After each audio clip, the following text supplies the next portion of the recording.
Okay, a little bit of an issue here. So, I muted myself before the stream started, and I forgot to unmute myself till about an hour and 10 minutes into this stream. So, a brief summary of what's going to be happening moving forward is I'm going to try to fill in my thoughts as they appear, and on top of that, I will probably be just cutting out a lot of it. We end up getting derailed halfway through to do a side quest helping a frog and a flying squirrel princess. And as much as I enjoyed that storyline, and I encourage you to do it as well, or look up what other people have done, if somebody else probably has it uploaded, if there's enough requests for it, I will keep the footage in. I'll save it on my hard drive, and I can upload it at a later date if people really want to see it, and I could try to dub over anything that I thought, as well as re-record the lines that I recorded when I voiced over everything. One other thing before we begin, just a reminder that we do stream on Twitch TV/Sheet Streams on Tuesdays and Thursdays. And if you would like to see more content beyond those 2 days, I notify people of when that's going to happen in the Discord.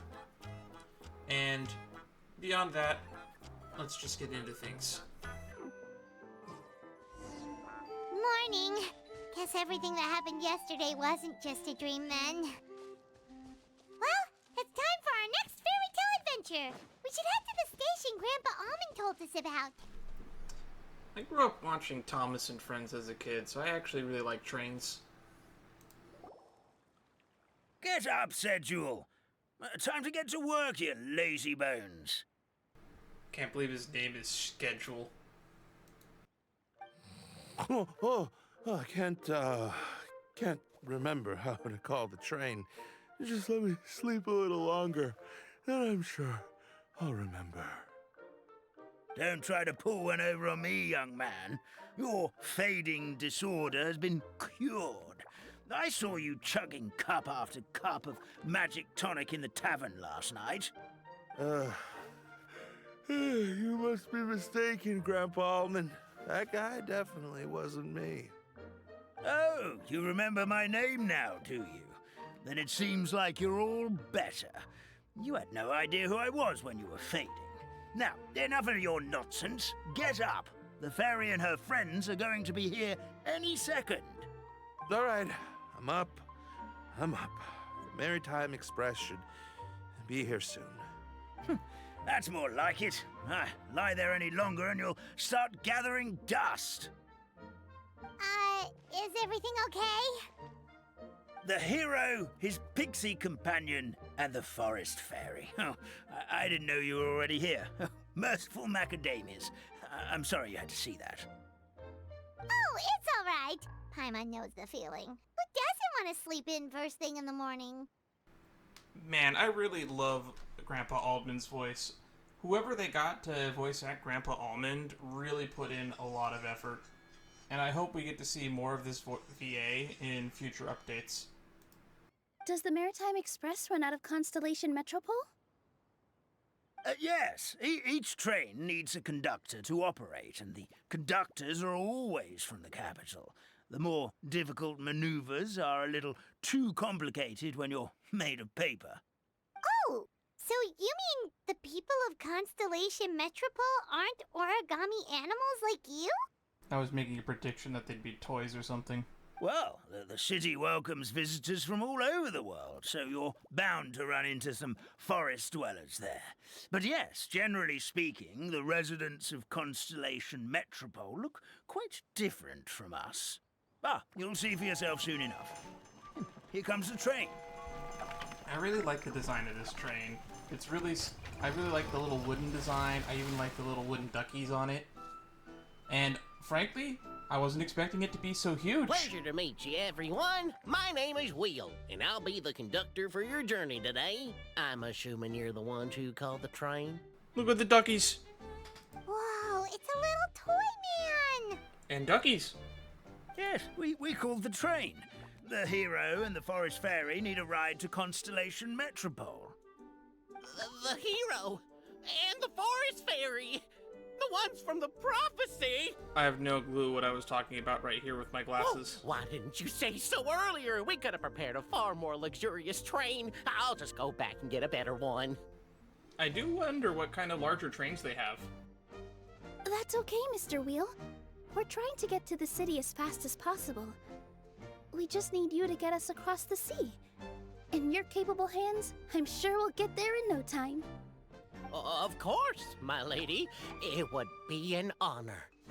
Well then, all aboard, sit anywhere you like. We'll get a stunning view of Simulanka no matter where you're seated. This is where I first noticed that he actually has a wind-up key in his back.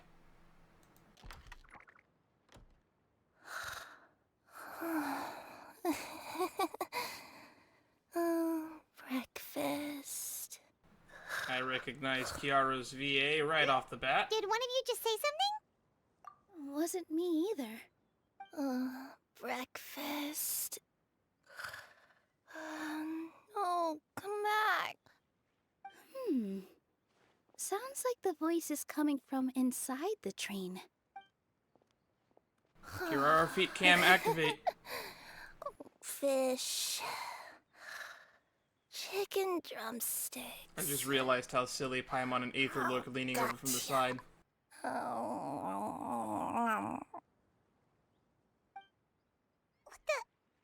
Kirara doing here? Eating her own tail. And you know the drill. We have a new image. We have the ability to hide the text, so we take another thumbnail shot.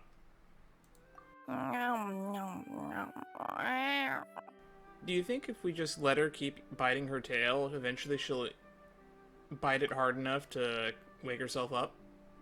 Is she a friend of yours? Oh, let Paimon introduce you. This is Kirara. She's... Oh, wait. Actually, maybe we should wake her up first. Nah, let her sleep. She'll wake up eventually when she eats her tail hard enough. So noisy. Is it morning already? Lol, it says good meowing. Oh, morning. Huh? Huh? Traveler! Paimon! It's you? Which means... Oh, thank goodness. It was all a dream after all. Oh, gotta hand it to my imagination. It all felt super real. There were these toy people, but they were alive and they could talk. Madam, sleeping overnight in the train car is prohibited. It wasn't just a dream? It's all right, Kirara. Apparently we're in a world called Simulanka.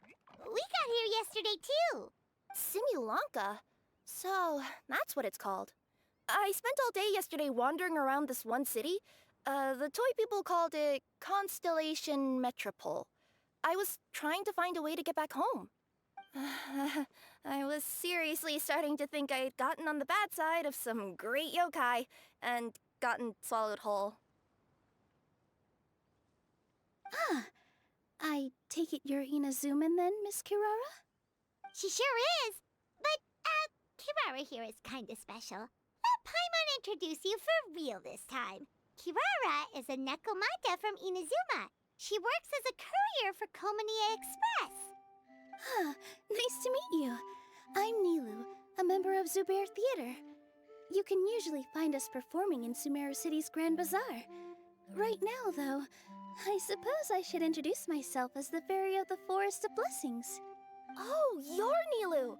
I've heard a lot about you from my deliveries in Sumeru.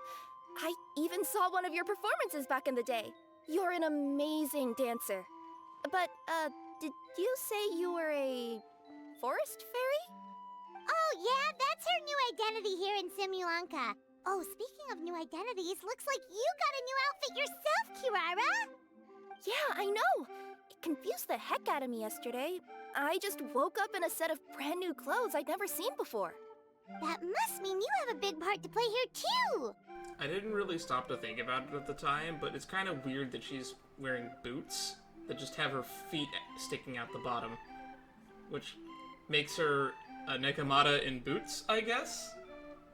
Cat Burglar seems like the funny option, but they're gonna use Nekomata in boots for the remainder of the quest line. Thing? Whenever they mention I her. guess I am wearing a pair of boots, but still.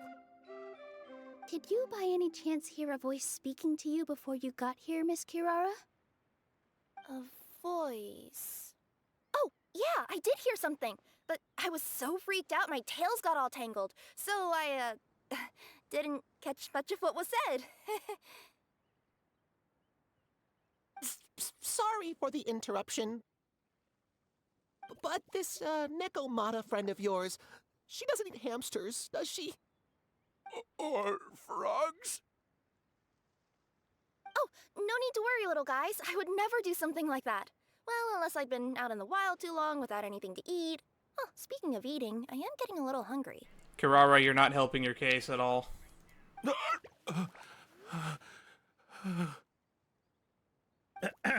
are your manners, everyone?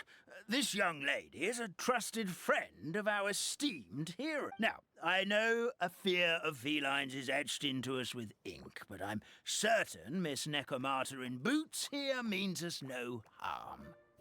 It sure looks like you're keeping your distance, though, Grandpa Almond. You will have nothing to fear, I promise.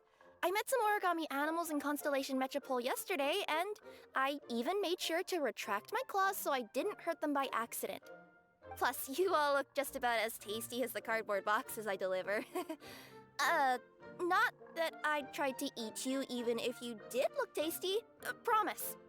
Basically, you're just saying that they taste like paper. And also you're saying indirectly that, you are eating cardboard boxes when you're starving, Kiara. Please excuse us, Mom. It's just an unconscious reaction.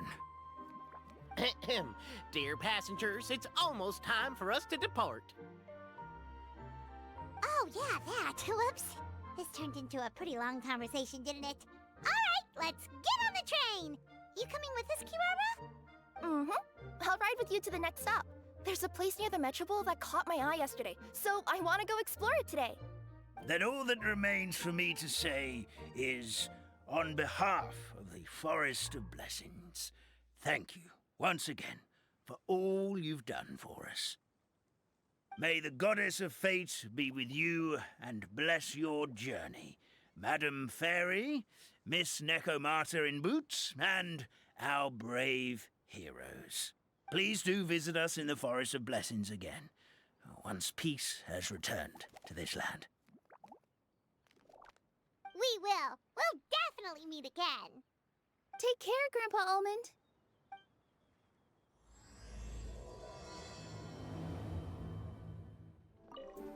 Bye! Have a safe trip! I'm gonna miss Grandpa Almond. Wow, a train ride over the sea? What an incredible view! Please keep your head and arms inside the train at all times. We don't want anyone falling into the sea. So I can leave my legs outside the vehicle. There's a train coming the other way too! Hey! And now that the fading disorder is cured, I'm sure the forest will be a lively place again in no time. I gotta go explore that forest at some point. It looked so pretty from the train. I just hope they, won't be too scared of me. Could have just walked and didn't have to take this train. We'll be arriving at our destination shortly. Please prepare to disembark. Yeah, this was literally a distance we could have walked. I like trains and all, but we really could have just walked.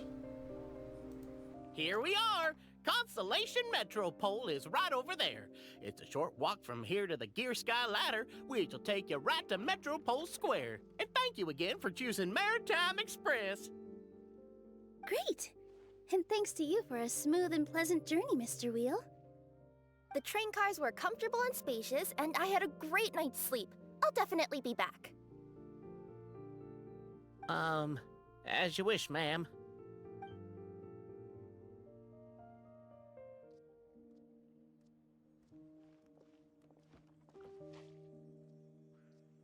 Where should we go next? Is that place you wanted to check out nearby? Mm-hmm. I took a walk around yesterday, and it felt like there was something weird about it. So, I think I'll indulge my curiosity and go investigate. Want us to come with you? It's okay. You guys go ahead and visit the Metropole for now. Hopefully, that's where you'll be able to find out some more about this world. I pretty much explored the whole place from the rooftops yesterday, but for some reason, this is the place that caught my attention. You know what I mean, right? Like, when you get a stone stuck in your claw or something, it keeps nagging at you to dig it out, but you can't focus on anything else until you do.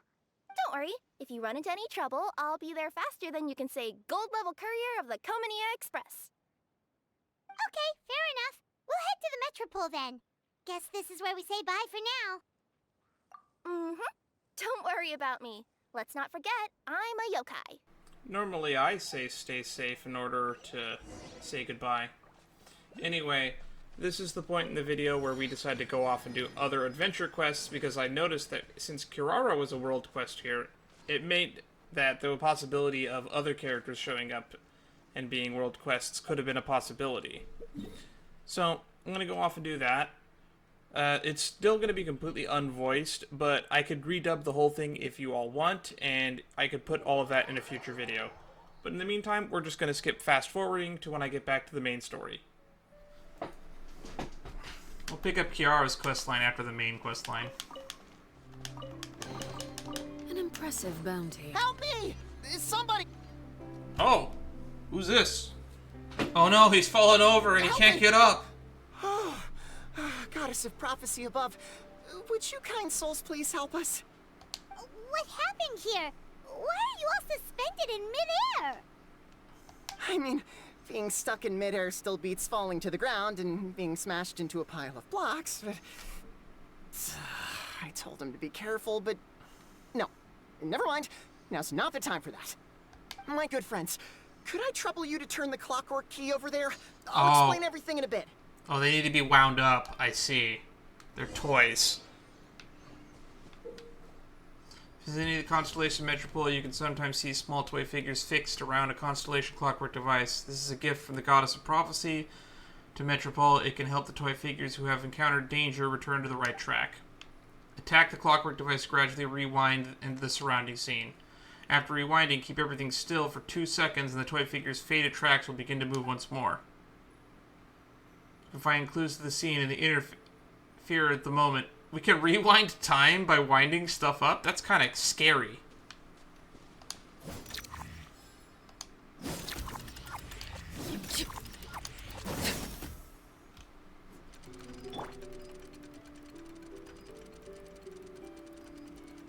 A little further back.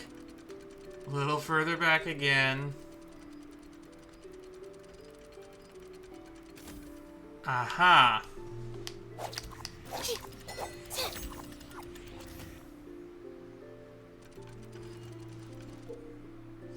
This was originally a pillar, the residents of Simulanka to pray to oracles, but has another uses today. As you view the ringed oracle pillar, you can interact with the button to merge.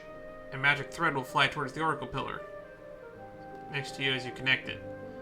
When unable to connect, you can attack the connected oracle pillar to reset all connection statuses. Alright. The trajectory of events has changed. Wait for the story to end.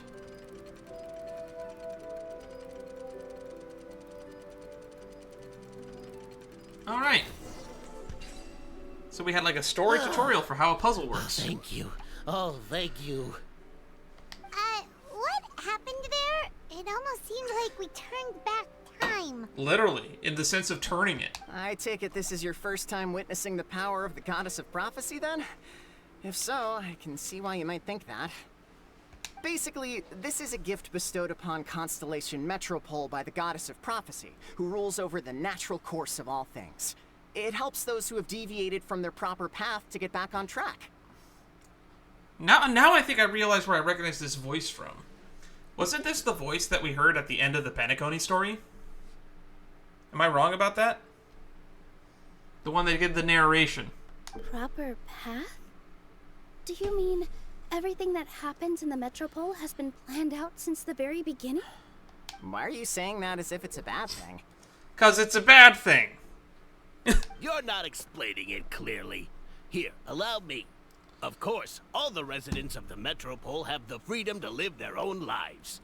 For instance, whether I use olive oil or sesame oil in my morning skincare routine is entirely my choice. Oh. But whenever something disastrous is about to happen, like when I almost got turned into a pile of rubble just now, the goddess's magic will activate in the world around us. So, in other words, it's kind of protection magic? To keep people alive? Using time magic so that no one dies. Cool. You could say that. There are other situations in which it activates too, but that's basically correct. Well, in any case, we're glad no one's hurt. Are you heading to the Constellation Metropole? Yep. Do you know where we can find the Gear Sky ladder? Oh, it's just that platform up ahead. The one with the key sticking out. Makes sense? That thing? Are you sure? Yep, that's the one. Pretty much everything in the Metropole runs on tracks and gears. The Goddess of Prophecy watches over it all. Uh-huh. Which is to say, all the tracks are fixed. If a machine is set up to move forwards, it'll never move in reverse. This reminds Paimon a lot of Fontaine's clockwork toys. You mean, like those music boxes with dancing figures? I think I've seen one or two from the merchants in Sumeru. Yeah, exactly like that. Anyway, sounds like it's not gonna suddenly fall out of the sky, so Paimon's okay now. What are you worried about? You can fly. Or float. Wow. New Mosaic Moments gameplay has been unlocked. I'm gonna stop the recording here and so that we can break up the backup recording into 2-hour chunks rather than 4-hour chunks. Gear Sky Ladder is important means of transportation. Fully charged, stop moving.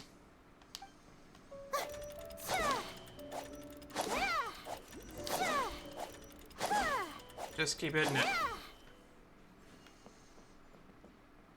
Constellation Metropole.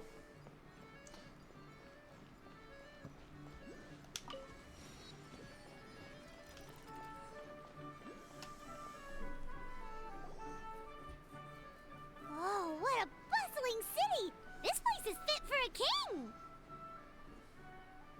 Our next step is to get to the top of the Metropole and ask the Goddess of Prophecy for guidance. If there is a king in that castle, I sure hope he won't get mad at us for trespassing.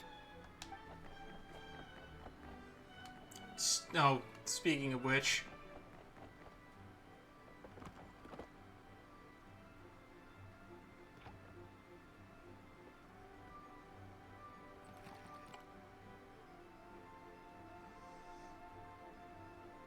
Make way for the king! How come only some of you are armed? Oh, darn, we jinxed it. Oh, no. Did he overhear us talking about us sneaking into his castle? Paimon hopes he's not mad. Silence! The one who shall soon stand before you is the ruler of Constellation Metropole, the one who descended after a meteor shower, and the protector of order and all the stars in the sky. Okay. That's a long list of titles. I bid ye welcome. Oh my god. Afar. Long have I heard of your She's got a crown. deeds. Oh, fairy, What is happening who here? restored the lifeblood of the forest. Oh, hero, who... huh? What the hell is happening? What the fuck is happening? What? Why? I love it. Okay, I know we took the thumbnail shot already, but you can't just throw something like that at me and not expect a screen cap from me. What on earth, Navia? What on earth? How many days have you been here?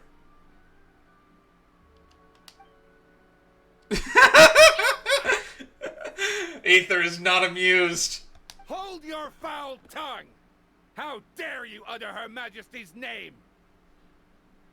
Mercy, Your Majesty, please forgive our transgression. They gave her a mustache and a crown. When are we gonna get the ability to have accessories on our characters? I know that Aether is never going to change his outfit, but let me, like, play a Tails game where I could, like, stick, like, a stuffed animal on my shoulder and a melon on my head. And put funny glasses on. Like sunglasses. Like shades that tell me I don't care. Nice one, partner. Spectacular improvisation skills. I'd expect no less from you. Where did the mustache go? All right. You can relax now. Allow me to make some introductions. This is the Traveler, and his trusty companion, Paimon. You are personal friends with Her Majesty the King? Please, forgive our grievous mistake. We had no idea. Also, how'd you get here, Navia? I heard something about a meteor shower in that speech. All right. The welcome ceremony is over. Everyone back to your stations.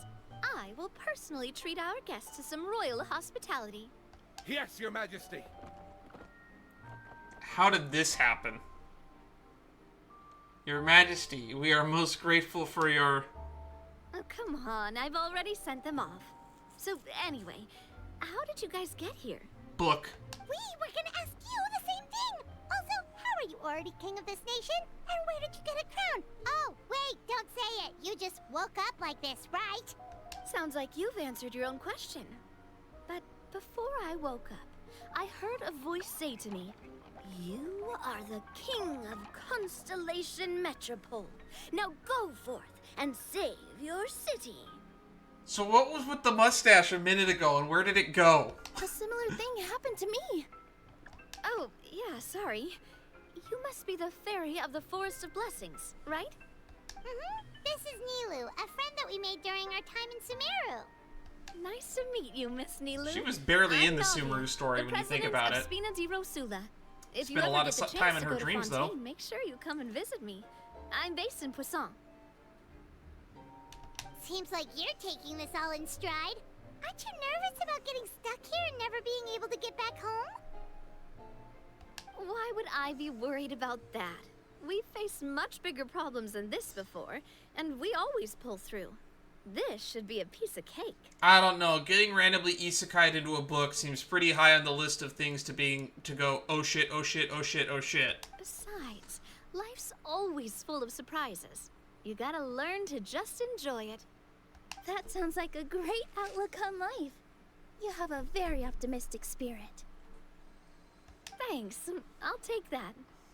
Honestly, though, it also puts me at ease to find out that you guys are the fairy and heroes that I've been hearing about in this prophecy. We're kind of veterans at dealing with prophecies by now, aren't we? Don't remind me. About that. You almost died during the last one. Metropole? We heard about an evil dragon. Did it make a mess here too? It sure did. Apparently, for whatever reason, he went for the stars above the city recently. Literally just flew up and started snatching them out of the sky. Luckily, the guards responded quickly and stopped the dragon from taking them back to his lair. Unfortunately, though, he dropped them before he flew off. Now they're scattered all around the metropole. I've been out trying to retrieve them, but I only managed to get one of them before you showed up. Oh, I didn't ask yet. What brings you to the metropole anyway? Oh, Paimon can explain. Okay. I've forgotten what our main objective was, to be honest. We've gotten too many side I quests. see. So, you want to consult the Oracle of the Goddess of Prophecy. Ah. Do you know how we can do that, Miss Navia? Well, the goddess's statue is indeed at the top of the castle. I can take you up there. No, wait. There's an origami thing there. I've heard from the citizens here that the goddess hasn't given out any new revelations in a very long time. Really? But Grandpa Almond told us that he received his prophecy from the goddess. Paimon, for all we know, he's like 400 years old. Oh, that's probably because the prophecy about the hero of Simulanka has been around for a very long time. But recently, people realized that the goddess didn't reveal anything about what's supposed to happen after peace has been restored. Huh. Okay. Ooh, I like this music. Still, can't hurt to try your luck. And maybe you can help me get rid of the invaders while we're at it. Invaders? So the dragon's not your only problem? Right. The forest isn't the only place where strange things have been happening to the residents. Have you come across the gift from the Goddess of Prophecy yet? No, maybe? You mean the protection magic that stops them from coming to harm? We saw it in action. Did we? Yep, that's the one. Over the past little while, this magic has been triggering far more frequently. We don't know if it's simply the because time metropole turner has thing. grown a lot Got more it. dangerous, Okay. or if there's a deeper reason behind it. Some residents find themselves getting stuck in a place and unable to move. Others start repeating the same thing over and over again, like they're trapped in some kind of loop. If we were to use clockwork toys as an analogy, could it be that the tracks have eroded, or the gears have slid out of place? That's exactly right, Nilu. That's basically what's happening. We're stuck in a time loop, in a dream, in a book, in a Genshin Impact game. Anyway, some of the monsters outside the city saw this as an opportunity to launch an invasion. But we didn't see a single monster on our way here. That's because I already took care of most of them over the past couple of days. You've been here Of for the remaining days? few, we trapped some of them inside the castle and chased the rest back out of the city. Okay, so to summarize, not only has the magic here gotten all messed up, but the dragons also knocked some of the stars out of the sky, plus there's a bunch of monsters in the city. Sounds like there's a lot more to fix here than in the Forest of Blessings. Well, defeating the dragon and the monsters should be straightforward enough. But how do we fix the magic? Supposedly, the goddess has had it all planned out for ages. One of her oldest prophecies says this: go and push the gear that connects up to the starry sky. When that time comes, I shall dance and return the tracks beneath my people's feet back to the stars in the sky. Wind up the key, it'll fix everything. Is that what that's magic speak for? Huh? But weren't the tracks the gift that she gave to her people in the first place? Does that mean she plans to take the gift back? That's what the prophecy seems to be saying, yes. So, as a result, some people are against turning the gear, despite what the prophecy says, since they fear a future where they no longer enjoy the goddess's protection. But letting this drag on isn't the answer either, is it? No, and I think they know that.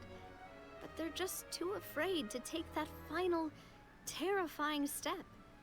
They're still hoping there might be an alternative solution.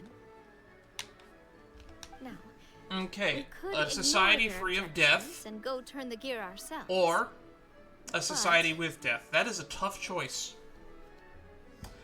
You want to be considerate of their feelings. You want to let them make that choice for themselves. Exactly. You know me well. And that's why you're my partner. I want to get as many people on my side as possible. At the end of the day, this is their city, and they should have the right to decide its future. Ooh, spoken like a true wise king, Navia. I am the boss of Spina di Rosula, after all. This may be my first time as a king, but there are a few similarities between the two roles. You're both leadership roles. Traveler, Paimon, Miss Nilu, would you be willing to lend me your support? Feels weird that we kind of just abandoned Carrara at this point, though. With your help, I'm confident we'll be able to find the most frictionless way to resolve the problems plaguing this city. Would be my honor, Your Majesty. Not gonna lie, Your Majesty is definitely growing on me. So yeah, Brennan Larson is going to be in the next Honkai Star Rail patch as the voice of Jin Liu, so look forward to that, people. I've finally got around to watching the live stream for 2.4, and she's just fucking power creeped Clara. I just recently spent a lot of effort building Clara, and I feel a little annoyed. But I like Clara. Because Mr. Svarog helps me when I play with Clara. Seriously, like we'd ever say no. We're your friends. No need to ask us so formally in the future. I'm happy to help too. This is a beautiful city, and just like the Forest of Blessings, I would love to see it return to normal as soon as possible. Ah, great. As the King of Constellation Metropole, I extend to you my gratitude. All right, everyone, follow me. I'll show you the way to the goddess statue at the top of the Metropole. And stay close. You don't want to get lost in my castle. It's huge. This is another weird day. No, go back, get the item. I need it. I want it. I must have it. Yeah. What is that on the ground? Is that one of the stars you said that got fell? What's this? Wait. This looks like the star I found earlier. I told the guards to place it near the goddess statue. Maybe they ran into some trouble up there. Guess we'd better hurry. That's not good. Scattered star. I'll race you there.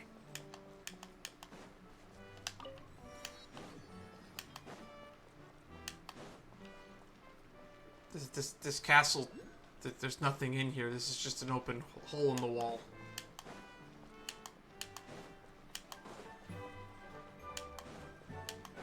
Follow the arrows? It's a trap! Oh no, not a Star Wars reference. This is a bit odd. Go, go, Baron! Everlasting as the moon. Oh, I didn't realize to switch characters.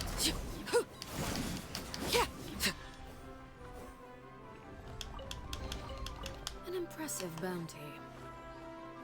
The monsters are inside. What happened? Go to the city's highest point. I cannot let them out. So are my companions. Leave it to me. Okay.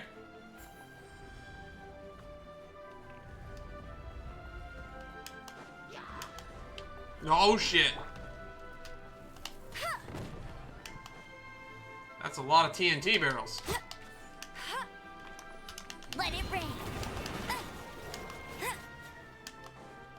Whoa! Why is the star on top of a mechanism? Uh-oh! More monsters incoming! Alright. Don't be scared. My guiding stars. Let's just kill everything that moves.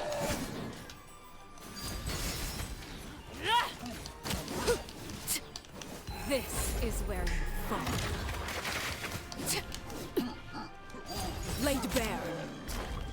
No one escapes my sight. I must leave no stone unturned, as a dutiful maid would.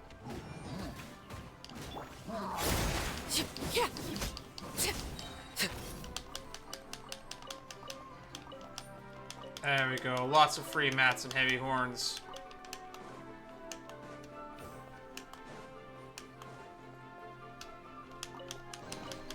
What greater pleasure is there than the Excerpts of unexpected? bliss.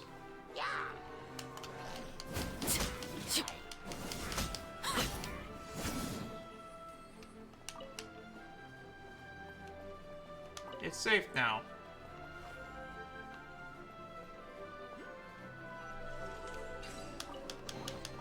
What greater Just do pleasure every is little there thing on the than side that I unexpected? can.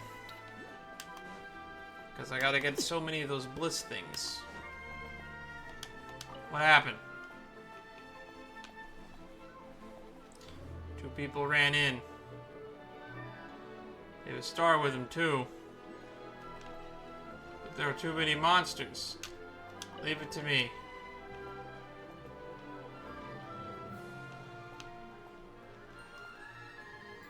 Ah, those are the two people we gotta help. Sounds like a plan. Defend the stars.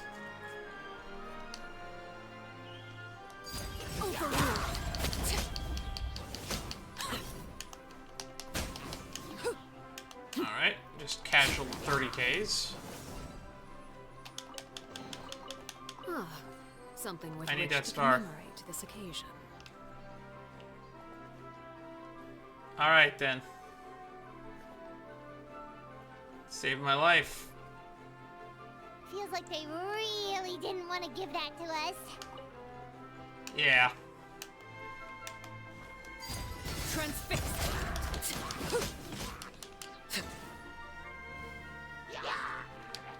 What are they stuck to the wall with? Is that gum?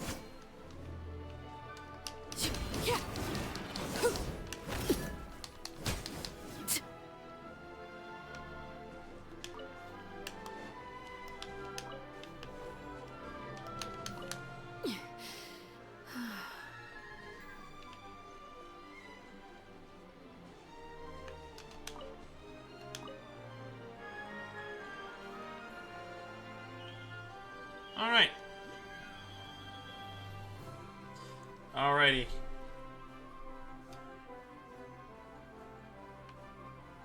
You did great. Alright, thank you. Another one in the bag. That sure was rough. They opened the door for us. What's in here even? Oh, it's another key. So there are multiple routes. Yeah.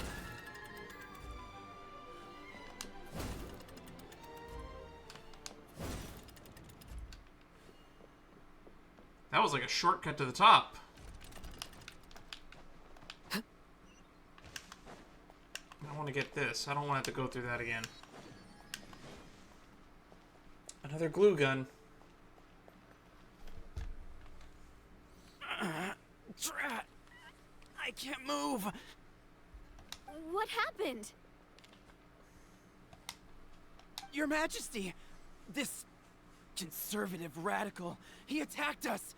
He threw the star from the Conservative Astral Garden radical. and even stole the magic thread linking the Oracle Pillars! But just as we were about to arrest him, the goddess's magic activated, and now we can't move! No! Nobody touched the celestial gear! What's an oracle pillar? You need to use it to pray to the goddess. I'll explain later. First, let's help these guys. They're frozen in place.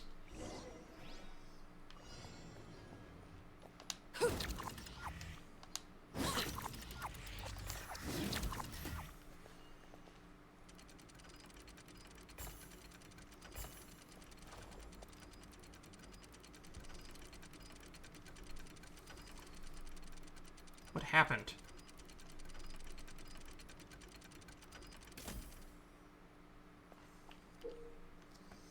Toy figures can open a glue trap.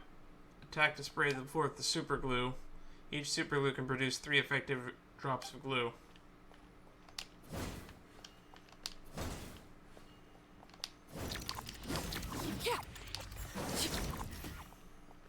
Okay.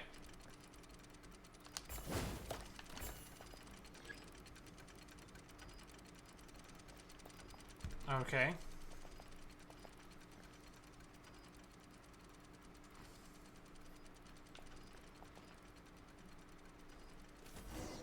Okay, that was easy.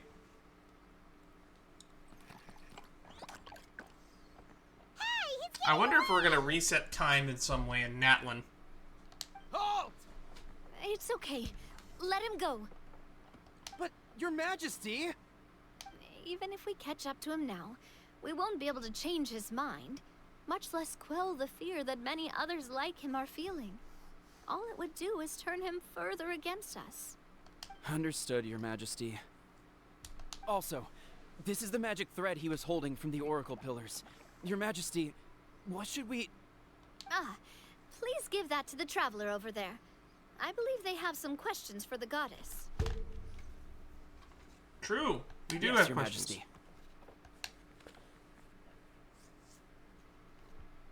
Oh, there's another origami thingy over there.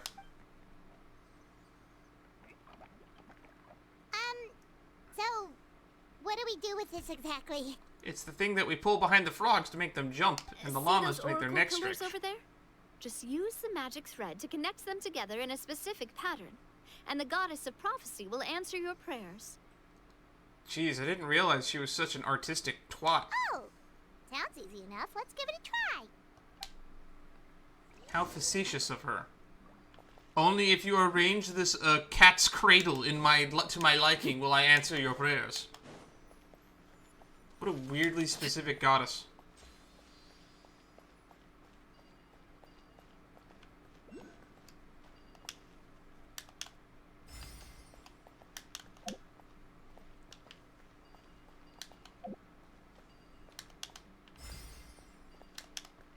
I mean, I'm assuming this is the Primo Gem star that it wants.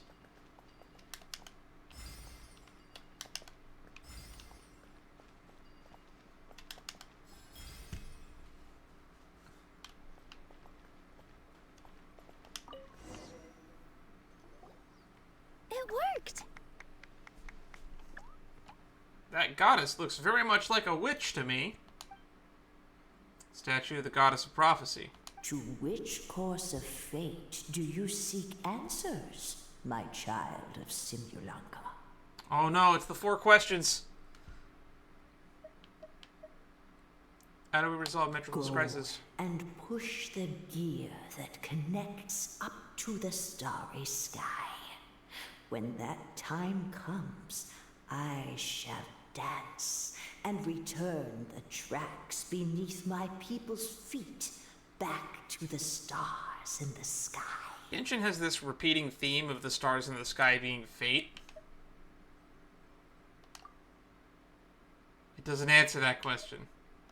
The hero from another world, supported by their companions, shall restore peace to this world.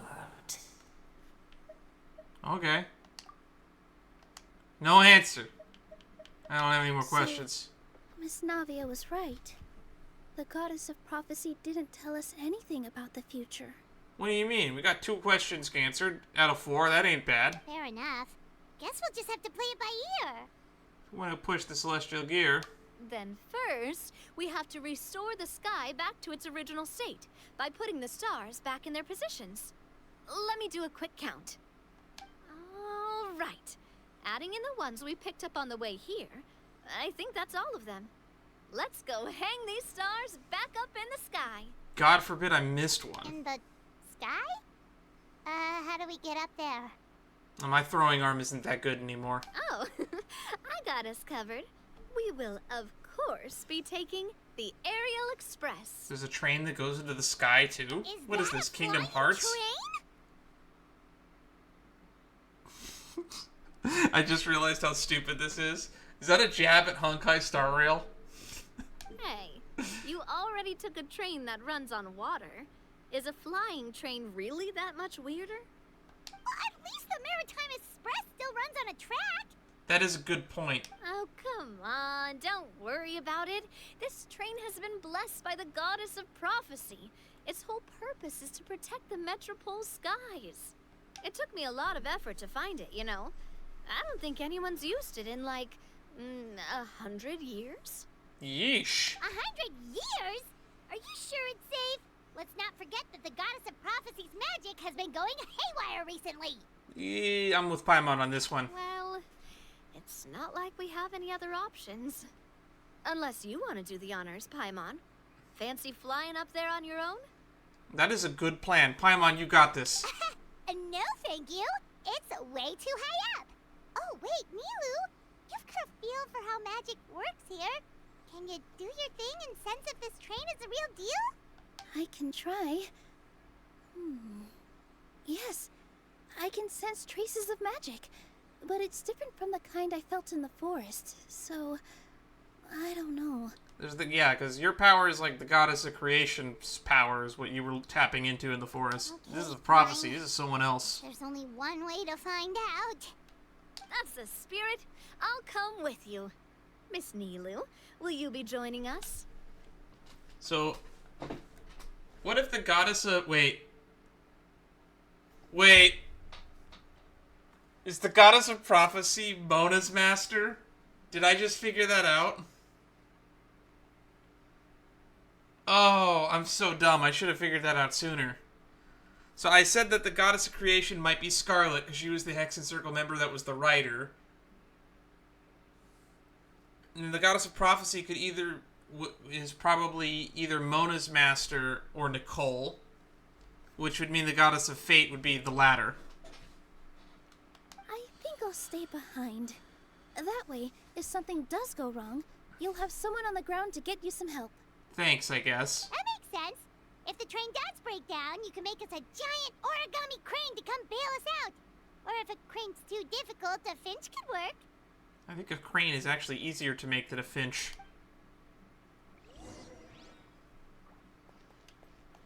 Best of luck. A finch, huh? I think I know how to fold one of those. Just brimming and filling me full of confidence there, Nilu. Where's the train? Over here. Okay.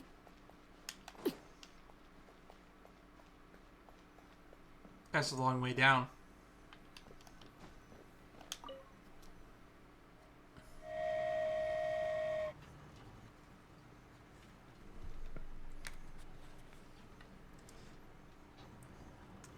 Hello everybody, welcome to today's Honkai Star Rail stream. Today we'll be flying the train into the stars, as we usually do in Honkai Star Rail. Aerial Express moving out. The Aerial Express. Oh, it really is flying! What an amazing feeling. I've never been on a flying train before. Neither have we. Foreshadowing, maybe? Are we gonna see the Astral Express in Natlan? Is that what this is foreshadowing?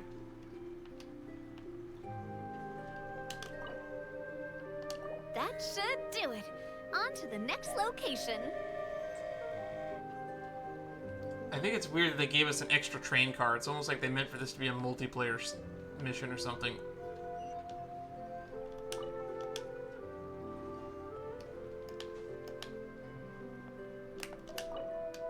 Okay.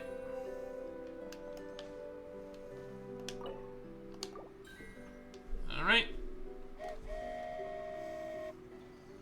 We are so high up. Don't look down. Don't look down. Oh crap, I looked down. Oh, hang in there, Paimon. The hard part's nearly over. After that, it's downhill all the way. So we got the cute little duckies on the train still. That's the last thing Paimon wants to hear. Downhill.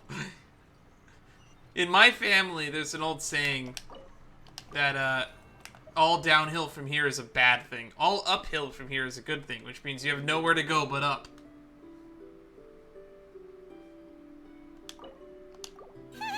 We're finally done. Okay, let's get back down while this train is still working. I agree, Paimon, but can't you fly?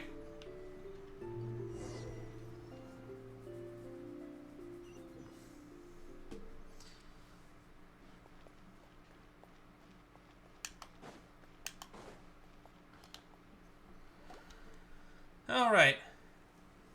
Great job! It looked like it all went smoothly. Yeah, and it was an absolute blast, too. You gotta ride with us next time, Miss Nilu. Huh? I'm okay. Thanks for...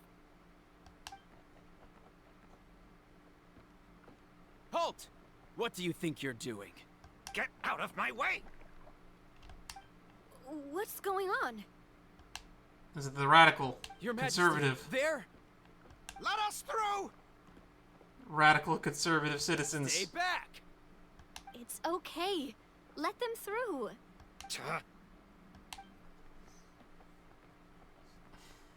Your Majesty, could we please ask you not to turn the gear that connects up to the sky?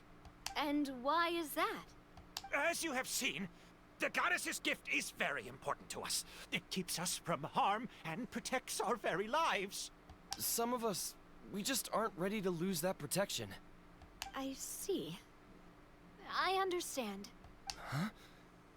Your Majesty, do you mean... I won't turn that gear. Not until you're ready. What? I've said before that the Metropole belongs to the people, and they should have the right to decide its future. But let me ask you this. How do you plan to solve the issues we are currently facing? Well, we'll start by rescuing the people that have gotten stuck. And then we'll find a way to figure out the true cause of this crisis. I mean, it is a plan. And have you made any headway on that? The true cause, I mean. Unfortunately not. Hey, you little... I'm sorry, my friend, but it's the truth. You have friends and family that have been affected, don't you? That have gotten stuck? Duh. I understand your concerns. But if we let this drag on for much longer, the situation may well get worse.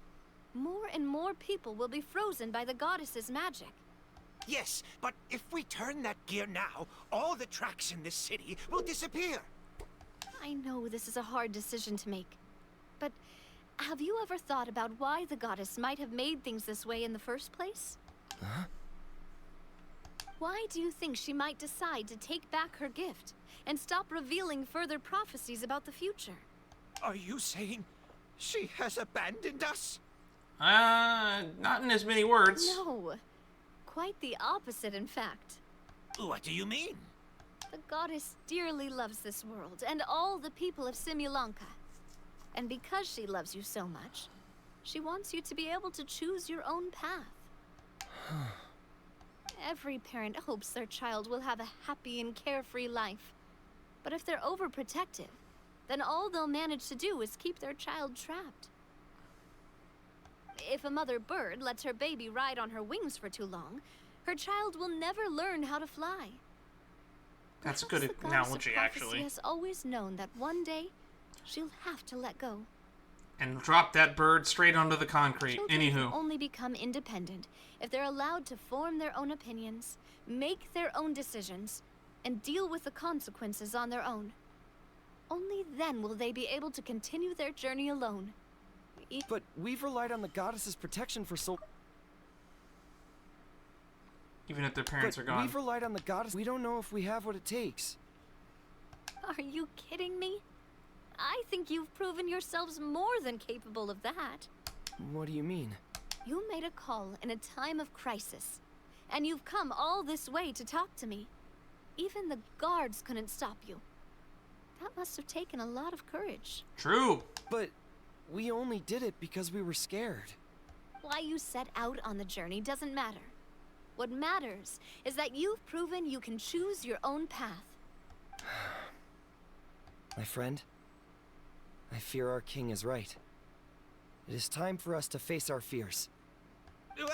But He went from radical conservative citizen to sensible conservative citizen. We can't go on living like this. Living in fear. Look at what it's driven you to do. You threw away a star personally created by the goddess of prophecy herself. You once revered her more than any of us. And I think the king is right. She hasn't abandoned us. So, why don't we put our trust in her one more time? I don't care anymore. Do what you want. Aw, he laughed. I'm sorry about my friend. That's just how he is.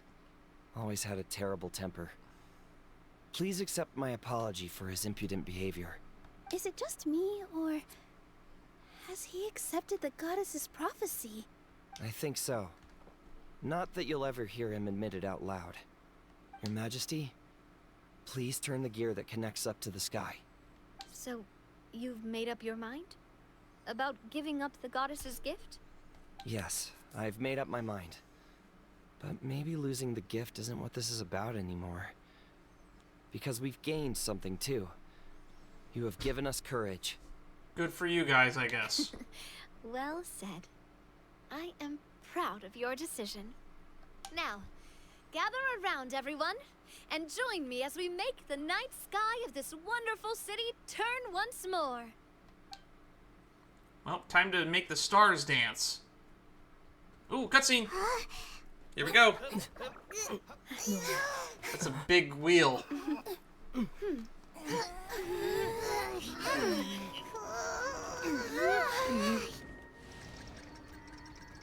There it goes. Wind the gear. Wheel in the sky is now turning. I don't know what will be there tomorrow.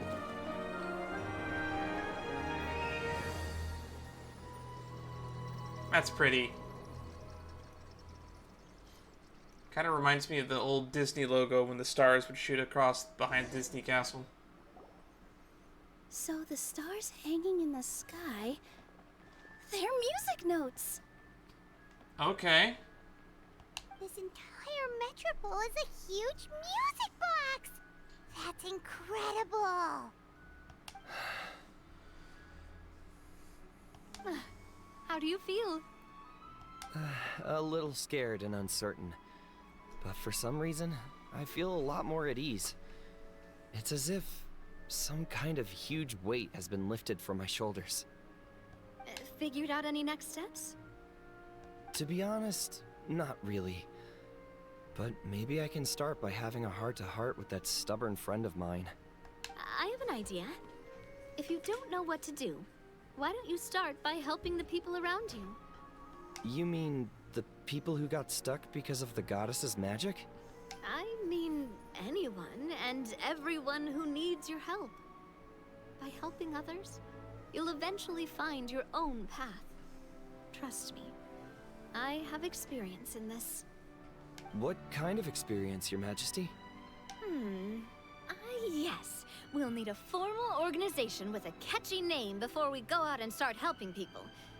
Why don't we call it... Oh my god, we're doing Spina this again? di Rosula. Spina di Rosula. Ooh, or even the Spina di Rosula di Simulanka. Yeah, that's catchy. Wow, big expansion for the Spina. Moving into other worlds now. Huh. Spina di Rosula. I like it. It's a great name. Let's do as Your Majesty suggests. Well then, how about I appoint you as the head of the Spina in Simulanka? While I'm off fighting the dragon with the other heroes, it'll be your responsibility to work with the guards and take good care of the people in the metropole. What? You're planning on fighting the dragon? But no, Your Majesty, you must reconsider. He's right. Your Majesty, you can't. How are you two on the same side all of a sudden? Perhaps Your Majesty is unaware of this. The great dragon suddenly broke out from the Titanium mines one day. Titanium and tore mines. the end of the world to pieces. After that, it spat out a strange fog that surrounded a whole island. No one knows what lies beyond the fog, and no one knows what has become of that poor island. Well, I know where we're going next. Before Your Majesty arrived, we dispatched many soldiers to fight the dragon, but none came back alive. Yikes. Sounds worse than we thought. But we're good at fighting dragons. Isn't that all the more reason for us to go? We beat the Dvalin. Guards trapped there, waiting And for someone to rescue them. And we didn't really beat a Pep. King Navia is right. We beat a Pep's stomach we cannot cancer. simply stand by and watch as the people of this world suffer. Very well.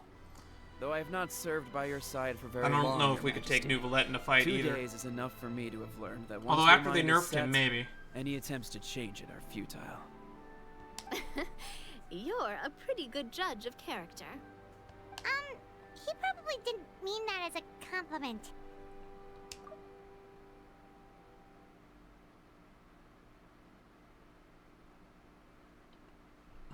Yeah, I don't think that was a compliment either. Since you're serious about this, I won't try and stop you. There's only one way to reach the end of the world, and that's by taking the Maritime Express. Oh, right. So there's a line going there too?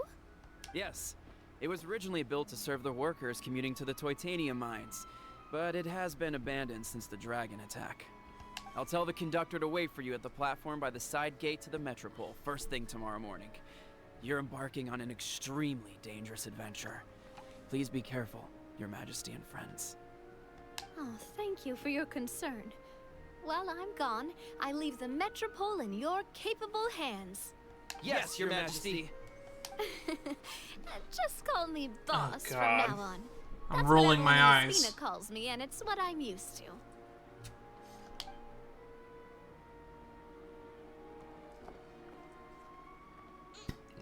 They didn't say boss. The plan for tomorrow is journey across the ocean, make it to the end of the world, and defeat the dragon. Ooh, that's an adventure and a half. Do all storybook heroes have to work this hard? At least we'll get to see some amazing scenery along the way, right? Besides, we'll have each other. It'll be a shared experience that we'll never forget. Ugh. Plus, we're pretty well equipped for a classic heroes versus dragon story. We got Miss Nilu as our magic caster, and I guess I'm the melee warrior who leads the charge? I guess? Paimon can definitely see that. But you have a gun, though. Anyway, those are tomorrow's problems. Right now, all Paimon wants is to eat a proper meal because worst case scenario, I forgot if Paimon that ends up getting Navia eaten by plays a dragon, D&D. she wants I to forgot get it on about a full that. So stomach. yeah. And something about the world doesn't sound like a great place for food options. It really doesn't. Did they have to name it the end of the world? Why do people feel the need to name places the end of the world? It's really... Do they not see, like, the clichéness and the lament that it foretells in my body? Well, the origami animals in the forest only drink magic tonic. What do the toy people here in Constellation Metropole eat? Vegetable oil and sawdust, I think. Wow. I feel your pain, Paimon. Vegetable oil and sawdust.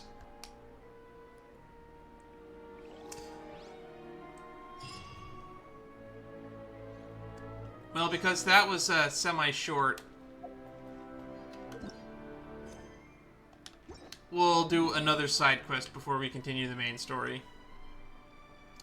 Let's see what's going on with Kirara. We said we'd go check in with her after we finished what was going on at Metropole.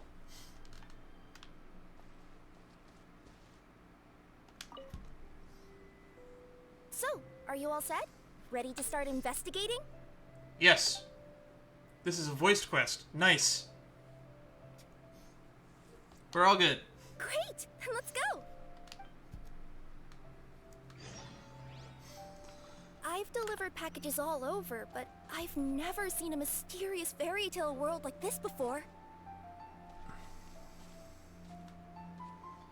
Looks like nobody has gotten around to repairing this house yet. Ugh, even I wouldn't dare to sleep in there.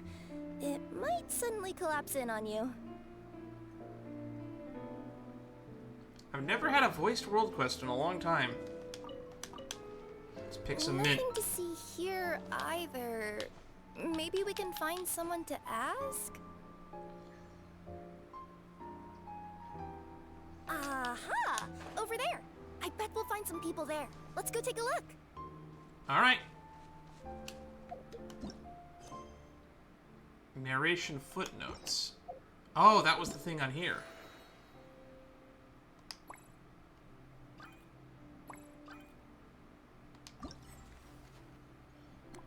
Narration Footnotes and Odd Textual Mystery.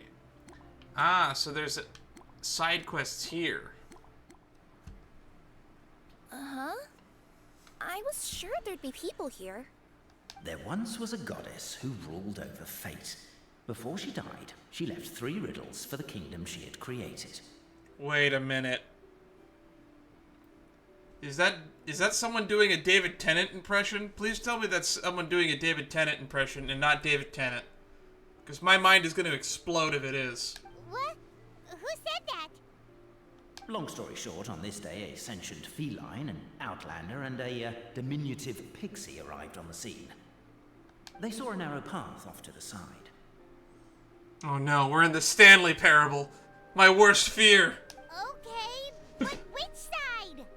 Yeah, if you gave ambiguous instructions like that to a Comania Express courier, they'd give you the parcel right back and tell you to write the delivery address more clearly. Despite how obvious the answer was, the perplexed pixie and the flummoxed feline struggled to work it out. Oh my god. Although, perhaps a small part of the blame could be... Narration Footnotes is the name of the quest. We're in the Stanley Parable. Oh god. Alright, let's try this again. The path on the left-hand side seemed to give off an enticing fragrance, as if to say, this is the way to wealth and glory. Ooh, that sounds like the start of a good story. Then what? Then what? Oh god. We just walked into the Stanley Parable. The motley crew would soon spot a secret stone room. A prophecy had once foretold of a Marquis who shall one day venture inside, and thus it is named the future Marquis's abode to be. You like it? The future Marquis's abode to be? Oh god! This is just the Stanley Parable! Are you sure you don't want to hear the rest? I'll keep this brief. Firstly, the place ahead of you is a secret room whose purpose, per the legends, is to await the arrival of a certain Marquis. For that reason, it's called the future Marquis's abode to be. Secondly, when you get inside, don't sit on the chair in the center, or bad things will happen. There, that's all. Off you go. Okay, I'm glad I got that last part. That last part seemed important. You should have led with that.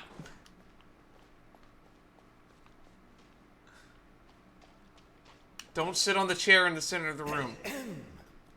So many summers, winters, springs, and falls, and now at last a hero hither strides. This realm knows not what lies beyond its God, walls. he's doing all the voices. Secrets mystify the world outside. Wait, new voices. Who are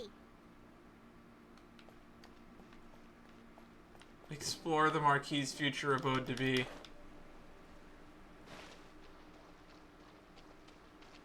Ah, I see. There's glue on that chair. The golden sunlight fills the firmament. The tabletop engrosses your attent. Perchance peruse these pages thence. They surely represent no ill intent. Witness pact. In the name of the elders of our files on the desk.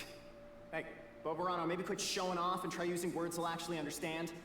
I can either rhyme like a bard, or I can curse like a sailor. And right now, Cappet, you are seriously tempting me towards the latter. In the name of the elders of our 3 tribes, we hereby form this. Cappet, forgive me for breaking the rhyme scheme for a second, but I want to hear your take on this. So any outsider who comes You guys in gonna let me here read would this or not? surely see the documents on the table, right? Unless he was visually impaired.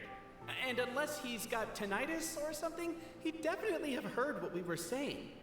All I'm trying to say is, if this poor person can't see or hear properly, I just feel kind of sorry for them. Oh, we hear you loud and clear, so watch it. In the name of the elders of our 3 tribes, we hereby form this pact that from this day forth our people shall harm one another no more. No more shall we drip glue into each other's breakfasts, nor shall we strike each other's heads with pickaxes. Jesus! Nor secretly drink growth serum that does not belong to us. We acknowledge the truth that has been determined by the great clockwork key, and we shall see the family truth as supreme. The 3 witnesses to history within the future Marquis's abode to be, quietly awaiting the Marquis of Cabarras, who is foretold to pluck up with great clockwork key. Let this esteemed one guide us, revealing the truth of 2 fictions. Of course, the highest house has not been selected, then we may yet contend in private with permissible limits. But no more glue. It does far too much harm and is utterly inhumane. Captivated by the epic poetry and enthralled by the outstanding storytelling, the Outlanders knew what their next objective was. Namely, to remove the clockwork key from the raised platform up ahead. Cappet, I just realized you said we all had to speak like bards, but every time you open up your mouth, I don't hear any rhymes. Yeah, I noticed that too. It's one standard for us and another for you. That's not fair, Cappet. Chair. Perhaps the Outlanders are worried that something drastic will happen the moment they remove it. Maybe that's why they're investigating the area thoroughly first. Can't fault them for that. I'm wondering if we can take advantage of this downtime to discuss whether we really need to keep this up. Oh, if you guys don't want to put on a voice and speak in verse, be my guest. Just don't blame me for your own poetic incompetence. Wait a minute.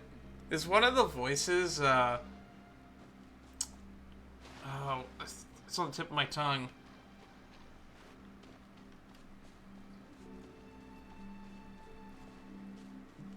Josh Grell?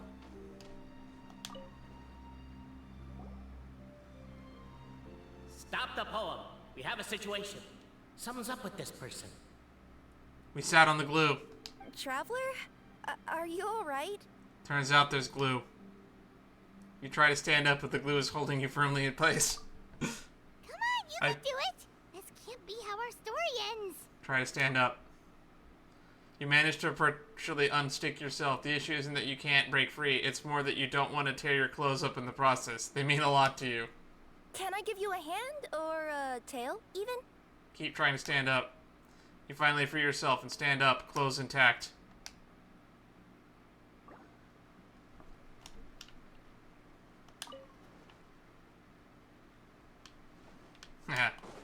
I'll show you, narrator. I ain't gonna listen to everything you say. With wood and earthenware strewn all around, the demon feline's fury can't be quelled, reducing them to rubble on the ground. No, you don't. I wrote that line. Don't start plagiarizing me just because you can't take a bit of criticism. This is hilarious. Look, let's not put form over content here. It's not about the rhymes. It's about making sure the Outlanders focus on the clockwork key on that platform. I told you already. Stop calling me Demon Feline. I'm gonna keep breaking shit. I'm gonna keep exploring the room. There's so much funny hidden dialogue. Strong as stone, firm as steel, the Outlander pulls, but it does not yield. This has happened many times before, but this time is different. A thought enters the Outlander's mind. Attack! Attack! First weaken the structure, then seize the treasure.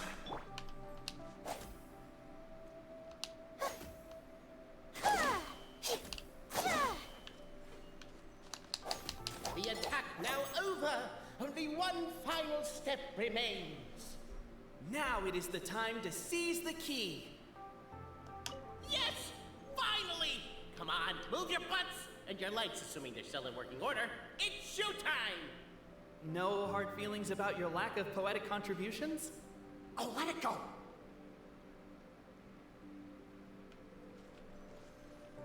So there were just people hiding in the background? Ah! Welcome, esteemed and noble Outlander. Allow us to introduce ourselves.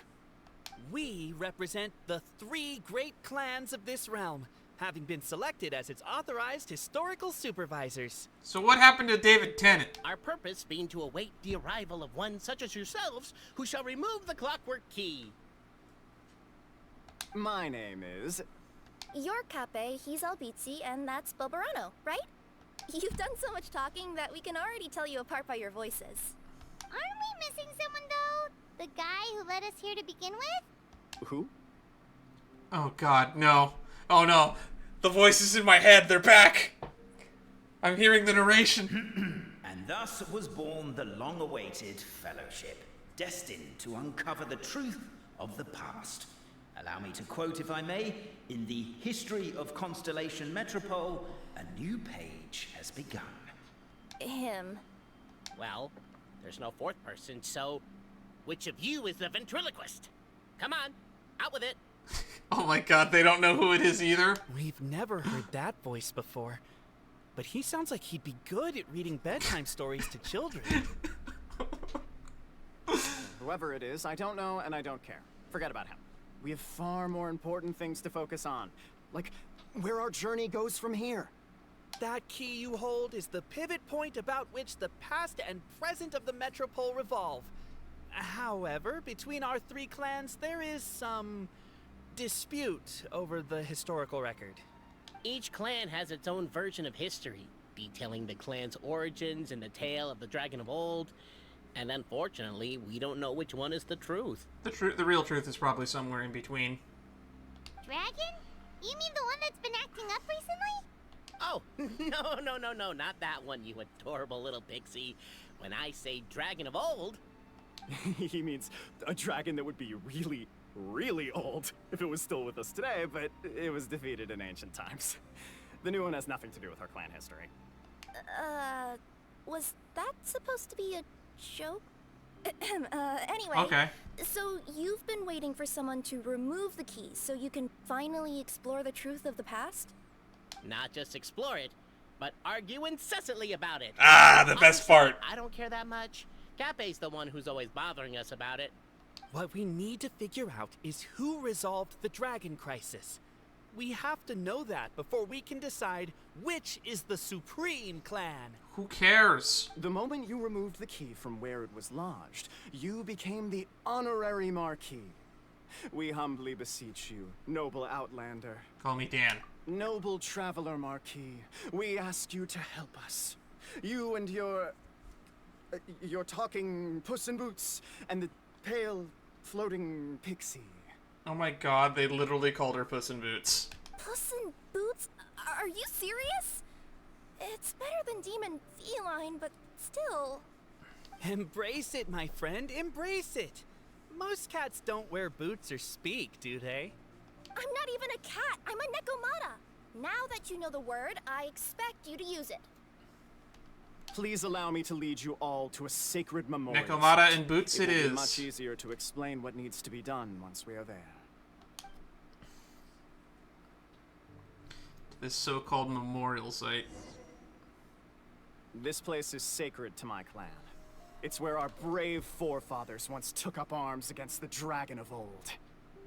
After a bitter battle that dragged on for many days and nights, finally, our forefathers fought the dragon into submission, and it fled.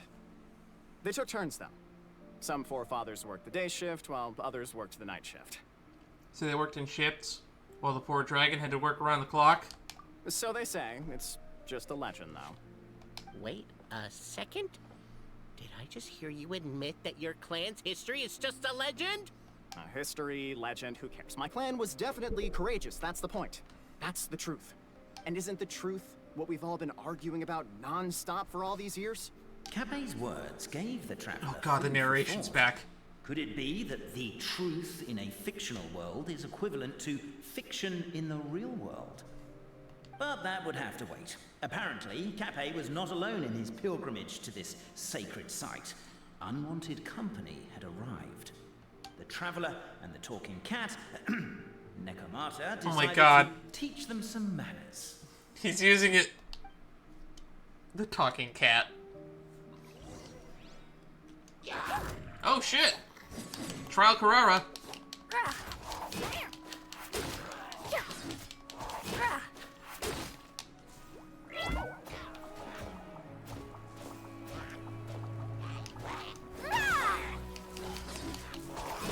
Okay. Everlasting as the moon. Wow. A true display of heroism and valor. It was as if the spirits of my ancestors were fighting through you. Here's a thought. Could be wrong, but maybe the Traveler Marquis is a lot more powerful than your ancestors.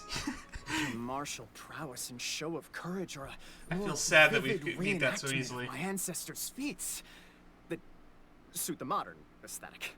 Now, let's get down to business. Let's get down to business. Oh wait, there's no Huns. Never mind. As we all know, time is but an illusion. Time may flow line by line, page by page, or where are you going? Frame by frame, but usually it flows in the form of springs and gears. And that clockwork key you have in your hand can turn back time and make the past reappear. Well, actually, my view is that the illusion of time is more of a problem of consciousness. Gears power the body, while the body is the vessel of the conscious mind.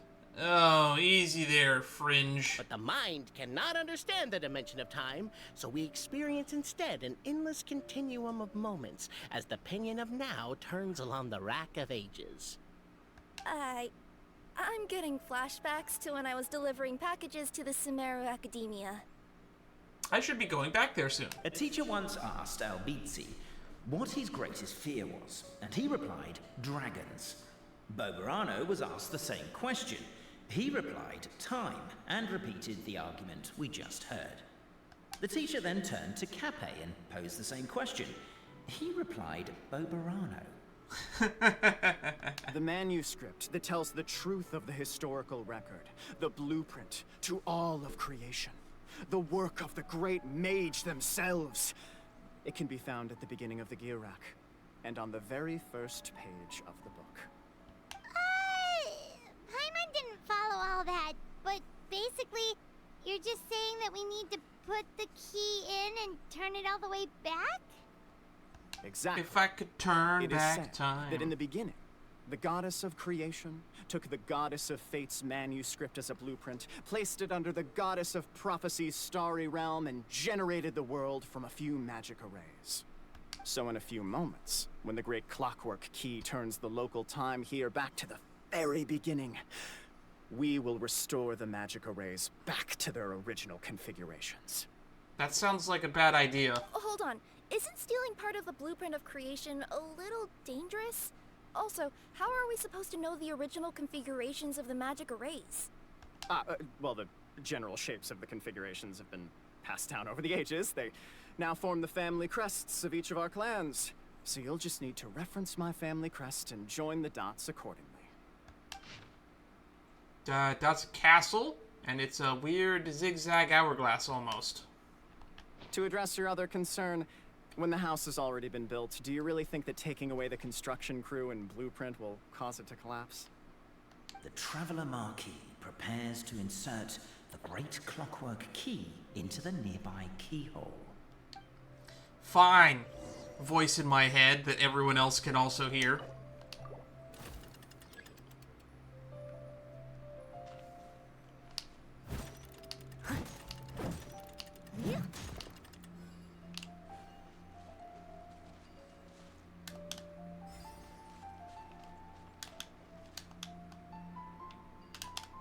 I guess we should start here?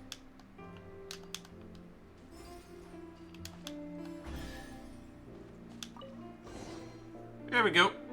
Behold, the sacred writings that record the truth of... No, wait. That have shaped the truth of history. Gather round and let us bear witness. Goddess's Manuscript 1. Brave Francois mounted the haystack, picked up a fork, and planted it tines down atop the mountain of grass. Behind him was a large bright moon. He shouted the names of everyone in the village. The village chief was first named, and so frightened. Was he that wished to climb up the haystack, and to stop Francois's mouth? Are you crazy? You're yelling so loudly, the dragon might show up. You good for nothing. Have you not seen how the windmill everyone built has been destroyed by the dragon? And here you are, worrying if it'll return. Francois really would have loved to kick him off the haystack, but held back, given that the chief, too, was worried for the villagers' safety. Francois saw that nigh all the villagers had arrived, and so he cleared his throat. Dear neighbors and kin, think you still that we must endure this?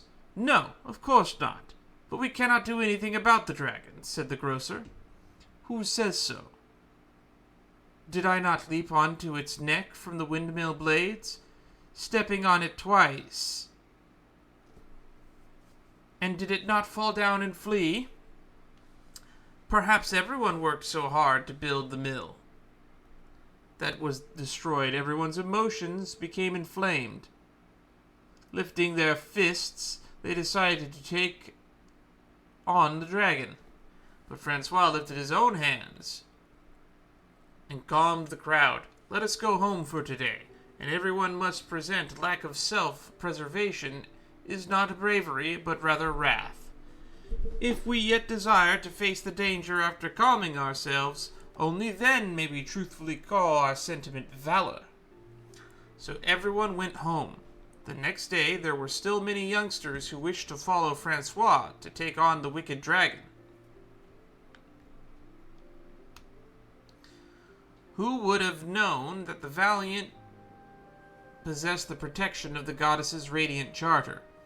Encountering true valor, the dragon could neither spout fire nor slash with claws, and was forced to allow the other party to call pauses and switch personnel. And so, after several days and nights of fierce fighting, the wicked dragon could no longer bear it and chose to surrender. AA. Feast your eyes, rejoice, and cheer, for this is the unquestionable truth. Look at the signature. Nobody is capable of forging that. I don't believe it. So, all along, our histories have been false? Don't lose heart, Albizzi. It does not follow from his is true that ours are false. That might be the most bogus logic I've ever heard. But keep up the mental gymnastics, Boborano. I've been waiting for that look of jealousy on your face my whole life, and I'm gonna savor it. I'm with Boborano on this one. What Boborano said is correct. And yet, it seemed that this conundrum could indeed have more than one solution. Everyone agreed that there may be more than one truth. The party decided to visit the sacred sites of the other clans, and see what their documents had to say. Isn't a narrator supposed to remain detached and objective? It feels like you're forcing a narrative agenda on us here. Oh my god, you called him out. Well, whatever. I'm in a good mood. Let's do it. The instructions say to repeat the process 3 times, and besides, I'm looking forward to watching you both be sorely disappointed. Let's do my clan next. I'll lead the way. It's the rule of 3 again. We'll need the key again, right? Let me see if I can pull it out. Yoink! Alright. Someone needs assistance.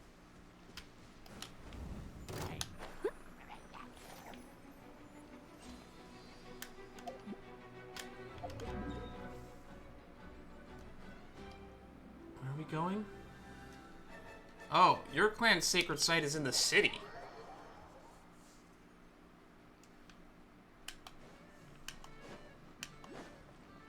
I'll catch up.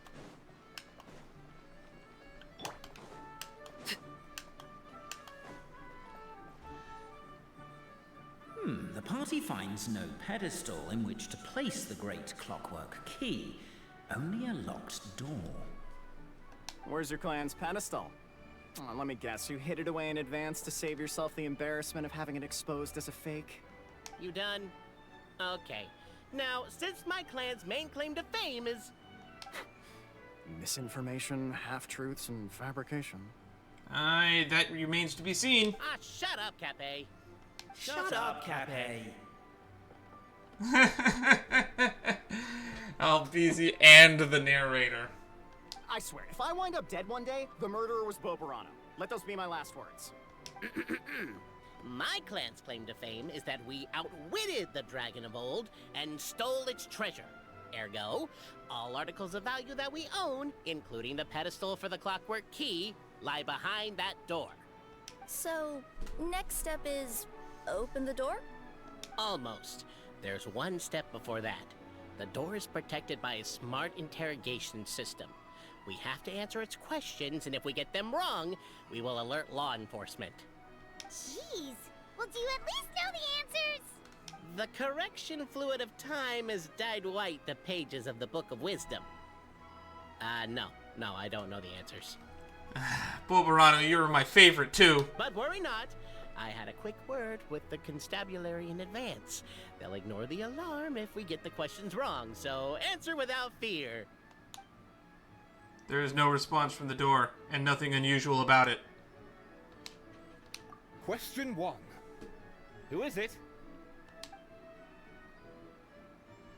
Police, open up. Dan Marquis and his retinue. The great yokai, Nekomata in boots. Oh, so you've embraced the name now. And the trusty travel guide, Pixie. Travel guide. Trusty travel guide. Just stick with Pixie. Question 2. By which virtue did the ancients defeat the dragon? Wisdom. If this is the right answer, I swear I'll... Correct! What? A barefaced lie. So low. Question 3. Which is more real? The fiction of the outside world, or the truth of this world? I don't know the answer to this one.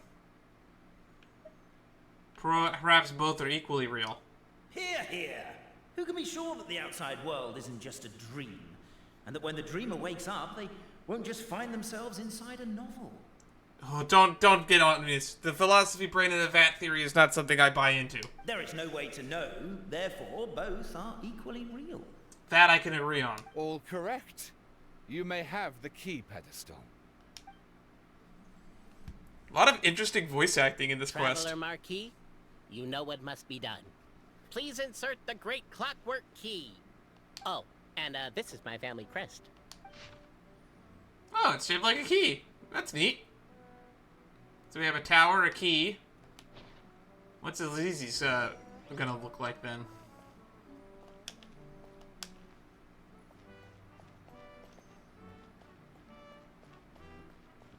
Oh, there it is. Yeah.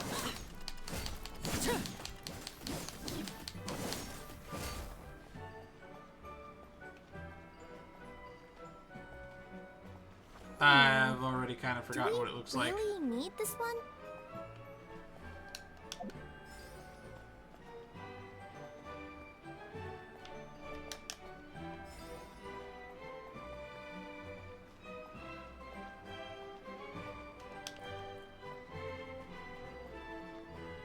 The Traveller Marquee draws a design that is practical and aesthetically pleasing in equal measure.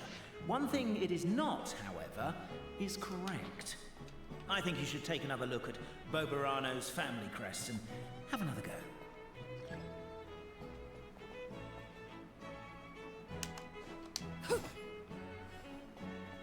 Okay. Time has come to slay the dragon. How are you feeling? Nervous? I'm curious to see what this end of the world place is like. Come on, let's go meet the others at the station. Not now, Paimon. We'll be doing that on Thursday's stream. Right now, I gotta make a key out of pillars. If we're starting here.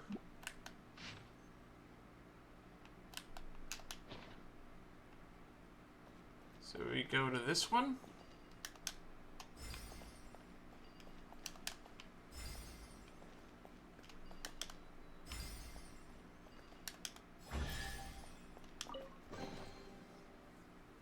Now, let me see what elaborate fiction the Clan of Wisdom was able to conjure up.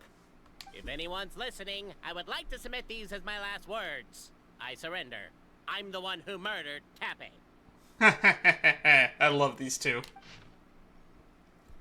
Wise Antonio, in the basement of the crumbling house, began reading the ancient book he had found. His oil lamp shook from time to time as the swaying structure above ground collapsed. The village was to be symbolically raised by the dragon, and he had been chosen by the dragon, for he had not returned home. But Antonio did not care.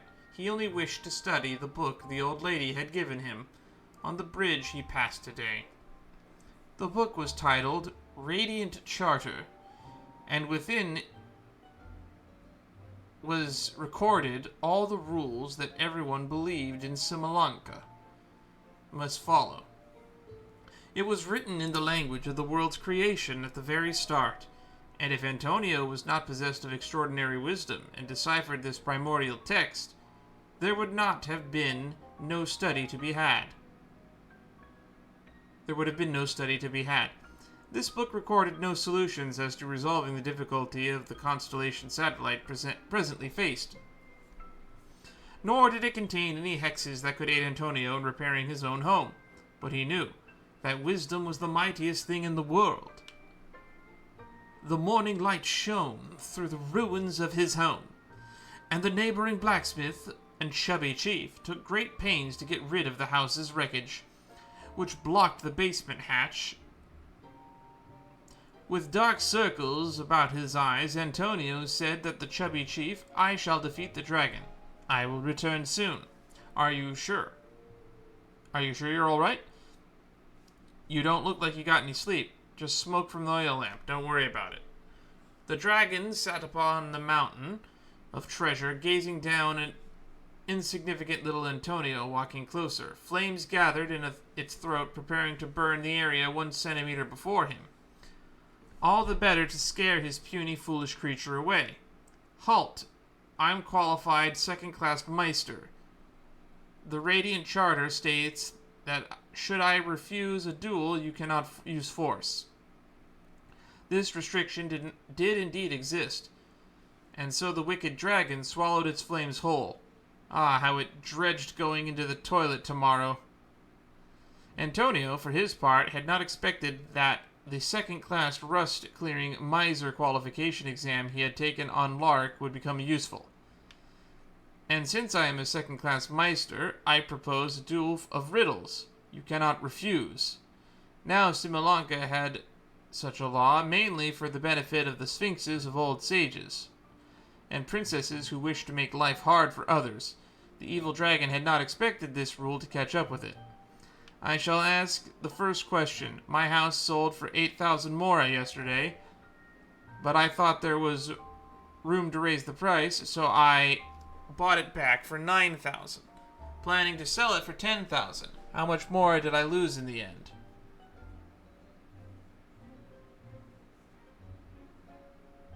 The dragon laughed with contempt.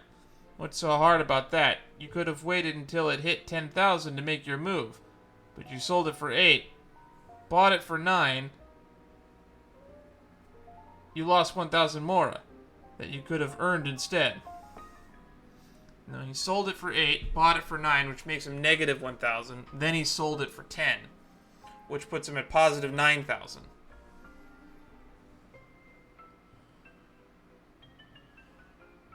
Wrong. You burned my house down yesterday, and I couldn't sell it in time, so I've lost far more. Sorry, I mean, I do have to burn a house, and you happen to be home, so I might as well hit one that doesn't result in any loss of life. Now that you've lost this contest, I have the right to loot the same value as your life, minus 1 mora. And considering that you've burned my house, I can seek damages. Let's assume that my house is worth just 1 mora. Well then, wicked dragon, you know what to do with yourself. Please spare me, I'll give you anything. Your word's not mine, Antonio said, as he pulled out a contract he had written long ago. Thus did Antonio use his wisdom to take all the evil dragon's treasures. The dragon, devastated, would never again return to attack Constellation Satellite, where Antonio lived. Many years later, a child asked Antonio, "You sold your place for 8,000 and spent 9,000 buying it back. So it looks like you actually did lose 1,000 mora." AA.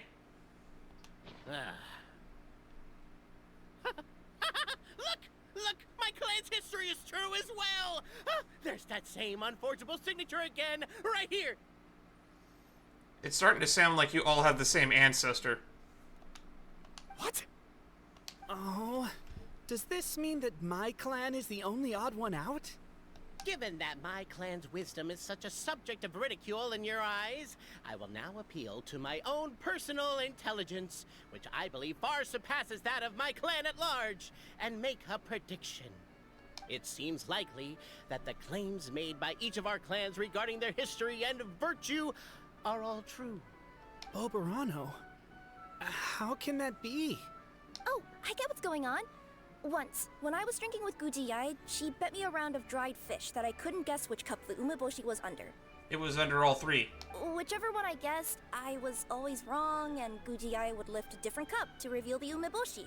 But then, I learned later from one of the shrine maidens, Miyuki, that all of the cups had an umeboshi under them. Just goes to show, I still got a long way to go before I become a great yokai. No, she's just an asshole. Don't have to worry about that. You don't have to be like Gujiyai. Oh, don't mind Fox Lady. That's just her way of teasing you. Actually, that reminds me. We can now open these 3 treasure chests. And unlike the guessing game you mentioned, this one's not a trick. Cool. Well, once you've plundered the last of Boborano's family wealth, we can go to my clan's place. Alright, let's see what the third half of the story is. Guess I'll take the clockwork key again then. Yoink! What greater pleasure is there than the unexpected?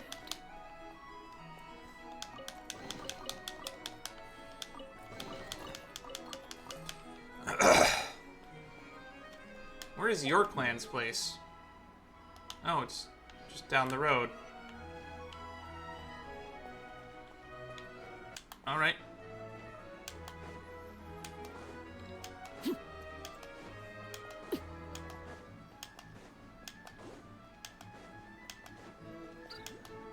Origami bird.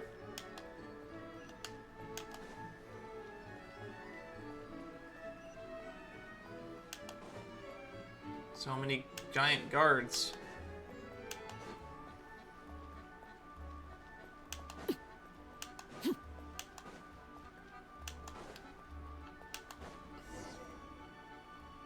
The cohort of truth seekers followed Albizzi to his clan's sacred site. They arrived to the site of a giant guard towering over them. Up ahead is my clan's gigantified guard. He can be a little pig-headed, and he's incredibly strong. Your weapons won't even scratch him. Wait, but wasn't Cappet's clan the one that's all about strength? So, what do you guys believe in then? Oh, the guard is one of Cappet's people. Size is a coveted trait in the Clan of Strength, after all. Mine is the Clan of Empathy, and our key contribution is... growth serum! What's empathetic about that? That is a good question, Kiara, that I do not have the answer to. Our ancestors believed that, just maybe, the dragon of old didn't mean us any harm at all. Perhaps the dragon simply didn't notice us, since we are so very tiny. So, they drank the growth serum and grew even larger than the dragon. Then, they set the dragon down, calmly explained their perspective, and eventually taught it how to empathize. You know what? I'm starting to doubt that all three of the versions of the history are true now. The serum isn't what it once was, though. Nowadays, it doesn't make you grow all that much, and it actually makes you lose your empathy. So, I advise we take a detour.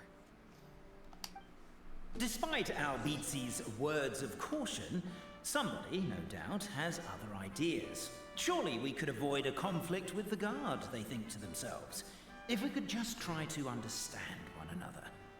You could, of course, just take the path to your left and go around. But some people are gluttons for punishment. It's all part of the experience, I suppose. Yeah, whatever you say. They are big.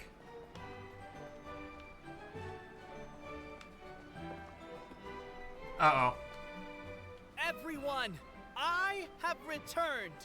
I come with the long-awaited Marquis and their followers to search for the lost origins of our clan. Well, we weren't told anything about that this morning. Get out of here. Leave us alone.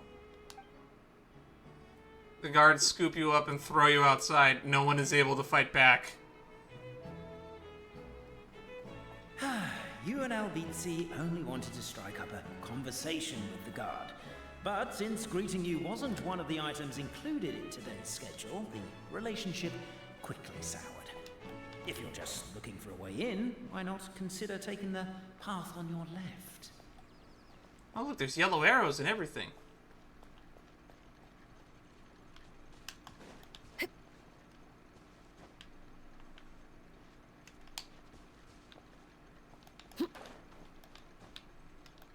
Why is my own clan treating me like a villain? You've been away too long. We all have. Feels like we've been waiting forever. Alright.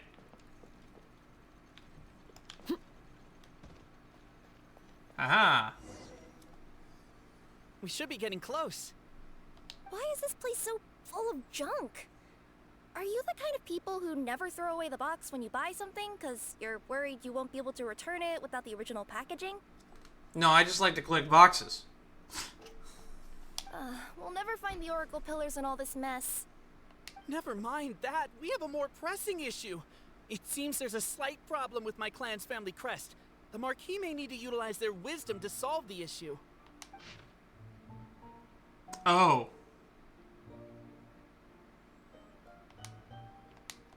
Wisdom too, huh? Well, you guys have a bit of everything, don't you?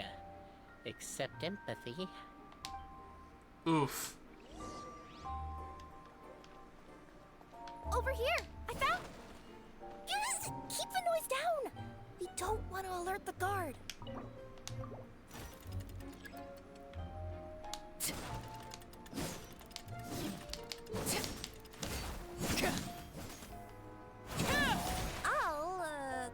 I'll go keep watch.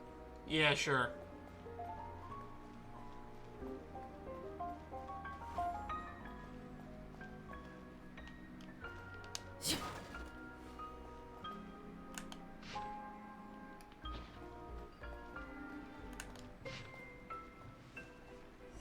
Oh God, my analog Thank you stick. for being honest and surrendering willingly. Now we will politely escort you out of the restricted area. The whole process is extremely civilized. Now that all the pleasantries are out of the way, time to find a way back in.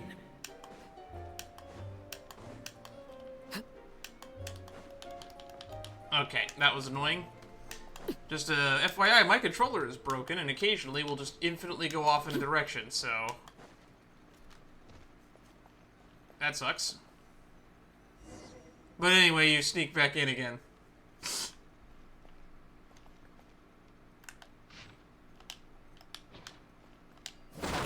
Can't you destroy the boxes a little more quietly?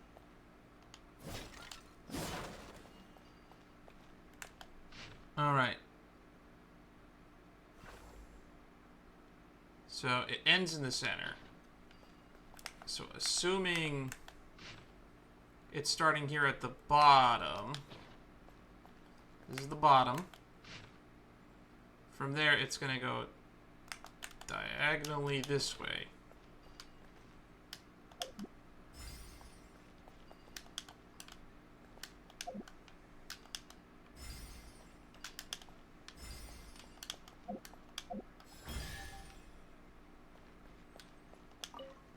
There we go.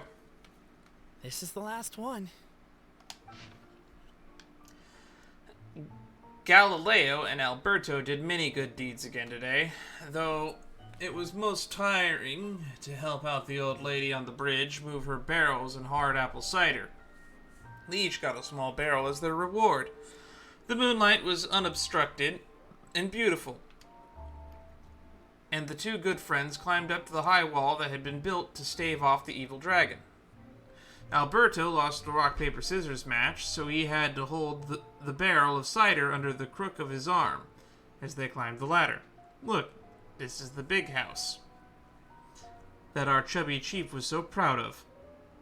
Doesn't look so big from here, huh? Said Alberto. As he looked at the house, you're wrong, that's my home, said Galileo. The chief's house is that one. Alberto's night vision was not all that good, and moonlight could never compare to daylight. If one were to close one's eyes, the light could not be seen at all. He tried a little harder, but could discern nothing more. But it's all really small, Galileo continued, so there's nothing wrong with your statement. Galileo and Alberto were both rather perceptive. Galileo's reply covered for Alberto's discomfort. This must be a typo. Regarding the poor vision. While Alberto also lost the rock, paper, scissors match on purpose, so he could carry the cider barrel, because the gears under Galileo's ribs were injured. Here's to you, the two friends raised a toast once Alberto stuffed a cork back into the barrel. The next day, the two gathered everyone in the village plaza. First, they apologized for the collapse of the anti-dragon wall, and told all the people that they were preparing to have a talk with the evil dragon. I know that it was a lot of work for everyone to fix that wall, but we're not fussed about it anyway. The chubby chief said, but are you sure you're not begging when you say you knocked it down yourselves? Of course, that was not the chief's point. He too was a good person. He continued, also, it's too dangerous to seek the dragon out. Don't worry about us, and so the two best friends and the whole world departed. The evil dragon trembled before Alberto and Galileo. For some reason, the old lady's liquor could make people grow very, very large. That was how they accidentally squashed the high walls the previous night. As they gazed down on the ground far below, they more or less understood how the dragon thought. No wonder it could accidentally destroy a village at its feet. So as long as they could get the dragon to notice people, they could surely come to an understanding. The two friends thus drank all the remaining magic cider, becoming even larger than the dragon, by a good margin. Reeking of alcohol, they sandwiched the dragon between them and drunkenly tried reasoning with it. The dragon shriveled up in terror, all of its mighty majesty and fell aura forever gone. Indeed, it even looked kind of pitiful. Alberto attempted to pick dirt off of the scales on the dragon's back, but wound up picking off an entire scale. The dragon sought to flee, but Galileo, fearing that the crisis might persist for 10,000 years or more, if misunderstanding was not cleared up, tugged its tail and dragged it right back. To be honest, we've always lived under your feet, but we are far too small, so you may not have ever seen us. Now we've transformed to become big, Galileo said, so now surely you must know that we dwell at your feet. The dragon nodded repeatedly, and thus did the two of the dragon chat all night. And believing the goal of mutual understanding achieved, the two set off along the road home. The signature. So it's true. Empathy is one of the founding virtues of Constellation Metropole, too. Just as we suspected, all three are the truth. Okay. Well, this is a lot to process. I feel a little empty inside. Yes, we found the truth, but there's too much truth. I get you. It's like in Inazuma, when there were only 6 books in the Mirage Warrior series, it was really popular. But by the time book number 88 came out, 88? nobody wanted to read it. They all lost interest. 88? A brief moment of joy is drowned out by a growing feeling of melancholy. But perhaps there is a glimmer of hope to be found too? Anyone? Anyone? Alright. Alright, I'll say it. How is it the case that these 3 versions of history can all be true at once? There was multiple dragons? That's exactly what Paimon was wondering, but Boborano kind of already explained it away earlier. So Paimon was worried she'd look stupid for asking the question. It's not a stupid question at all, my dear little pixie. While I did postulate that different truths may coexist, there is an issue when it comes to these 3 truths in particular. The problem is, all 3 truths are the history of the exact same thing, namely the dragon and the Metropole's origins. Yet all 3 bear the signature, showing that they're genuine. The original author could also be a liar. The sound of a bell rings out. Oh, now what? Escape from the cat. It rang once! What does that mean again?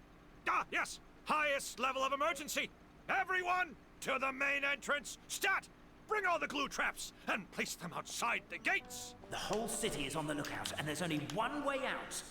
It's the path right in front of you.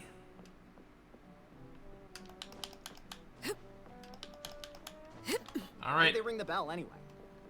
Also, why is 1 ring the highest level of emergency? Why is Obviously, one because ring? you have to respond fast when it's an emergency. It'd be a bit too late if they waited till the 99th ring. Okay, fair.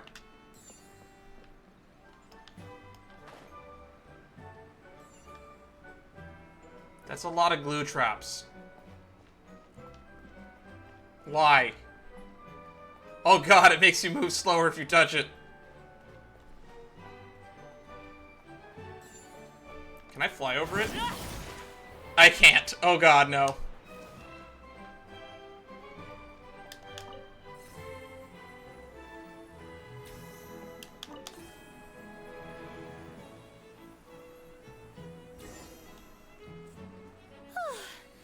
We made it out. Don't know if we'll still be needing this clockwork key, but I yoinked it out before we ran, just in case. Yoink indeed. Okay, but back to the truth problem. There are 3 conflicting versions of the truth, and somehow they're all still true. What is that supposed to mean? I don't know. I doubt anyone here in Simulanka can make sense of it. All we do know is that any manuscript bearing her signature has to be valid. Well, she is the goddess of fate. AA is the goddess of fate. And all these manuscripts are her grand design. Wait. No. Is the goddess of fate Alice? The reason we argued about who was right was that we didn't know enough about the truth of the past.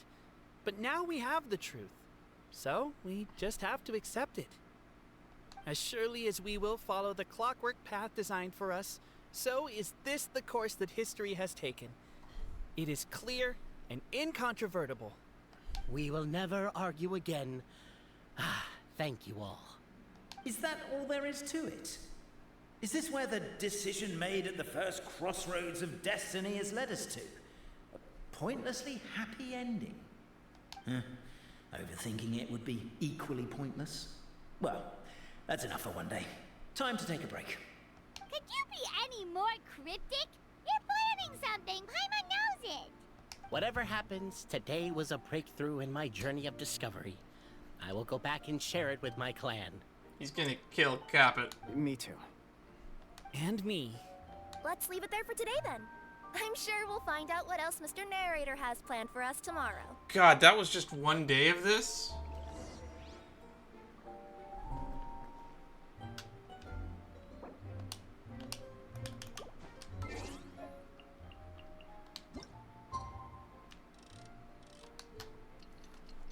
Oh my god, and it still keeps going.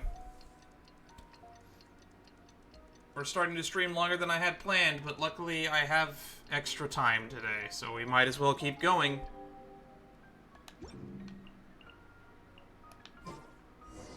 What a beautiful day, thought the traveller, before he was overcome by a creeping sense of foreboding. The voice in his head grew louder. Must go to Pendulum Lane. Why? Why must the voices in my head be so specific about what I must do every day?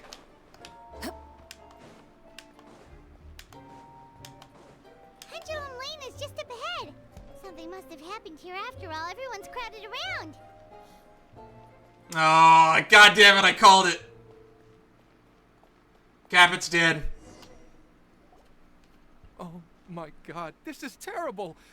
I don't understand. The three great clans of Constellation Metropole have finally made peace with each other. Who could have done this? What happened? Oh no, someone's lying on the ground. Cappet! How did this happen? Cappet, you idiot! Wake up! You need to revise your last words or everyone's gonna start suspecting me! Last words? What did he say? If I wind up dead one day, the murderer was Boborano.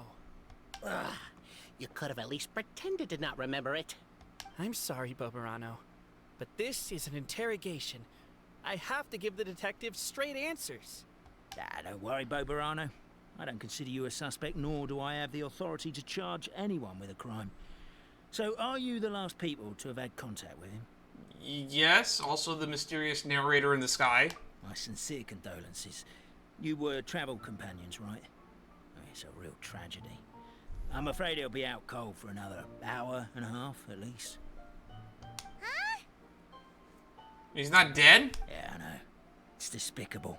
Hitting someone in the back of the head is the second worst act of cruelty there is. The first being replacing their gear oil with extra strong glue. So, Cappet's not dead? His gears, metal frame, and shell are all still in excellent condition. It's just his energy supply that's been all messed up. Wait. But surely you can't be suggesting that just because Cappet isn't broken, there's no need to go looking for the culprit. No! There's a need! Huge need! Yeah, but I was concerned he was dead. Unfortunately, this is rapidly turning into a cold case. There's no evidence and no witnesses. Unless there's an official clockwork pedestal, the goddess of prophecy around here somewhere. Oh god, we have one of those. Excuse me. Then suddenly the long-lost dragon of old flew across the sky.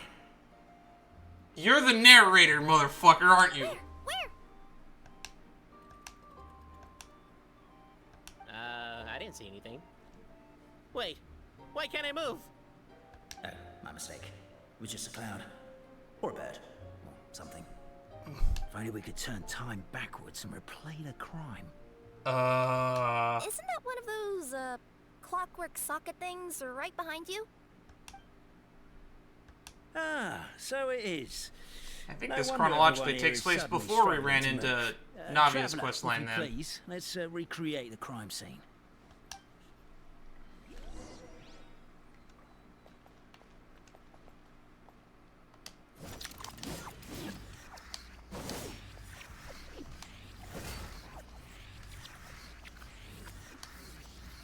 The crime scene's too chaotic. I can't make heads or tails of it. Watch history repeat itself.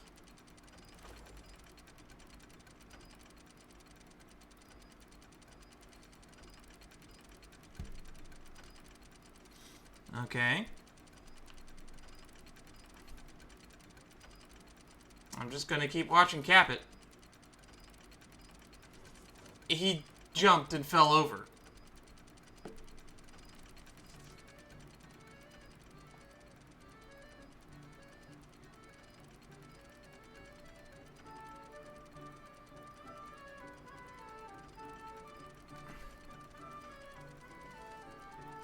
Okay. Well, that clears it up. Cappet was walking along the street, and he suddenly collapsed. He was faking it. He was faking it. What?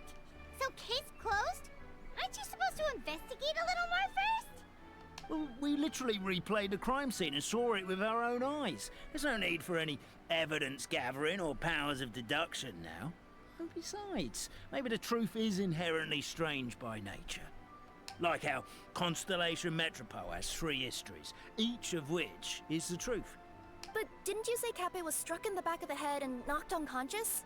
For all I know, he could have bashed his head against a toilet bowl before leaving the house, then walked here in a daze before finally passing out. As for why he might have done that, my guess is... Oh, pursed lips. With the Supreme Clan question left unanswered, and the tension in Constellation Metropole suddenly wiped away, he was looking to create a new source of conflict. Only then would the city feel alive again.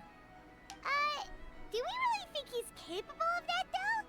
Sounds like a pretty complicated conspiracy for the average Simulanka resident. Traveler, something about the crime scene isn't sitting right with me. It just seems unnatural. Also, anything outside of the immediate area won't have appeared in the replay. Is it possible that something was missing from the scene? Like a sniper.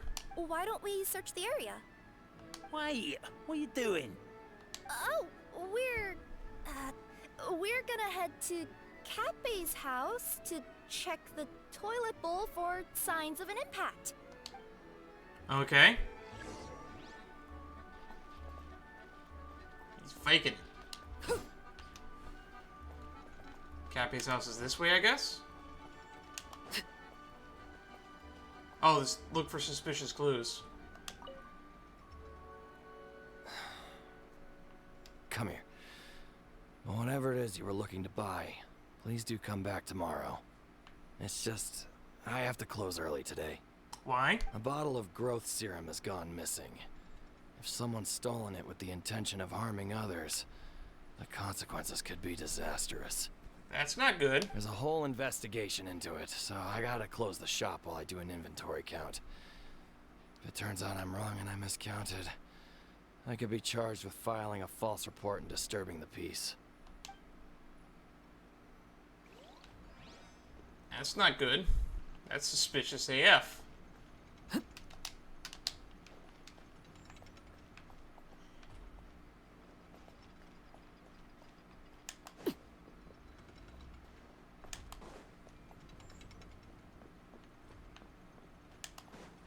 There's a strange potion bottle here. Looks so weird. Let's take it. Can we give it back? Okay. Oh, hi, Karara. Hey, you're not from these parts, are you? Just visiting? Yep, that's right. Why? What's up? Ah, well, I was gonna offer you a great job in the Titanium mines. A safe and secure working environment. Isn't that where the dragon is right now? Doesn't sound very safe. At least not as safe as being a courier. To keep the titanium ore intact, we use specially designed pickaxes that can't cut through it. Even if you struck a person with it, it wouldn't so much as leave a scratch. And in terms of labor intensity, the work has been rated as Class 2 physical labor by a reputable organization. Even cats can do it. I'm not... never mind. I give up. Welcome to Paimon's world. Mind you, I don't know what happened today, but somehow a pickaxe has gone missing. Maybe one of the giant guards broke it down, so someone took it to perform a rapid resuscitation procedure. Uh-huh. Sounds pretty brutal for a first aid technique. Still, a missing pickaxe. Huh. That does seem suspicious. Is it just me, Traveler, or does it seem kinda suspicious? Very so.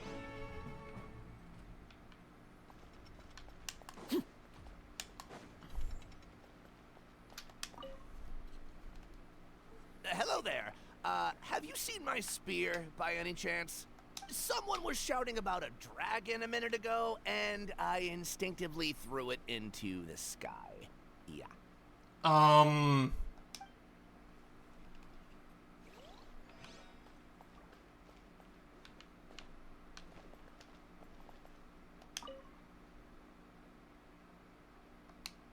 I don't think this is important.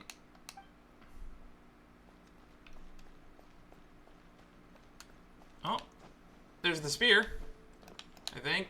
Oh no, it's just in the key.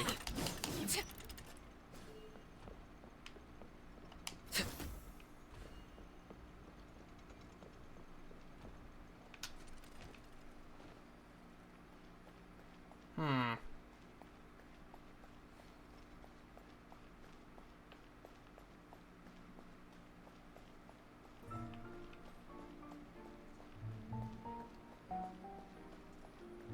Pickaxe? What is it doing all the way down here?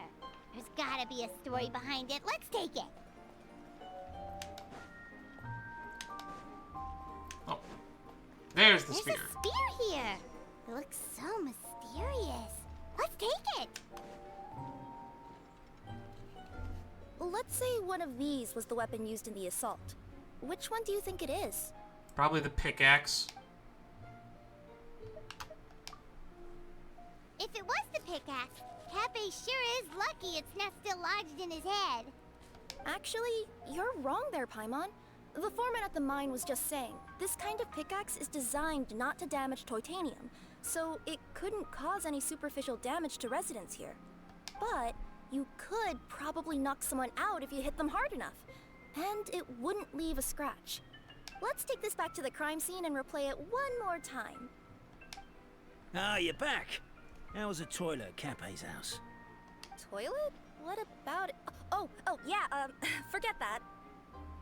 What's this about? What are you trying to say? We thought the way Cappet fell looked odd, so we searched the area for suspicious items and found this. It could have been deliberately placed out of range of the crime scene so it wouldn't show up when we replayed it. Now we've retrieved it, we were gonna replay it again. You don't mind, do you? Oh, I just remembered I forgot to turn off the clockwork switch in my kitchen. You killed him? I think Why? I'll just, Oh no, you stay right there.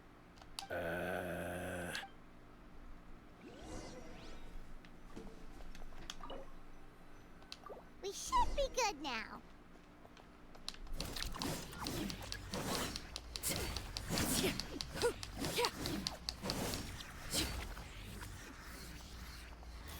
All right.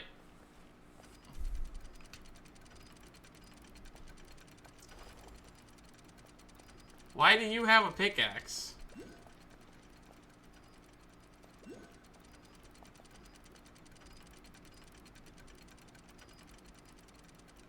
And then why did you hit him?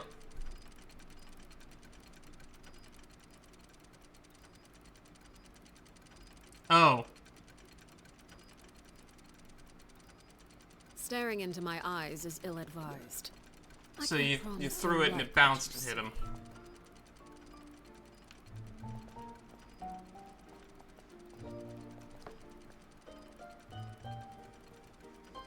So you're the attacker! Uh-huh. So, it was you!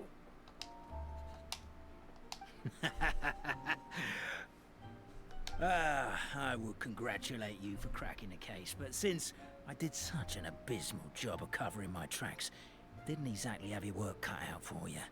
So, all I can say is... Bye! Is... Catch me if you can! Yep, I kinda had a feeling he would just run.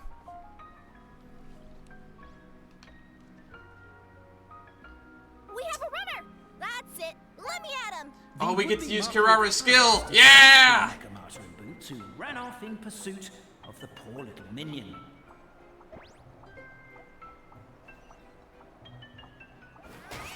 We actually passed him.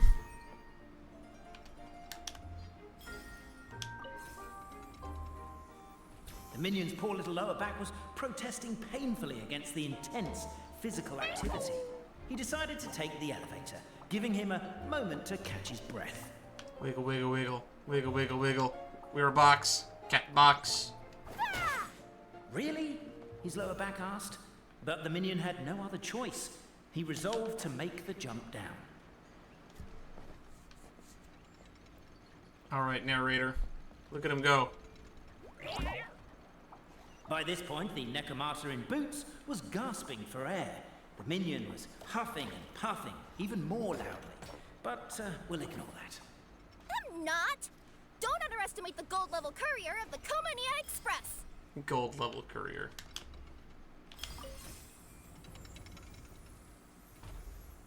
A characteristically catty response from the Necromata. Tell me, what do you hope to gain from bullying me? Oh, you admit you're the detective. Some steam! Why are you the narrator? Capture the mastermind. This is what our objective is.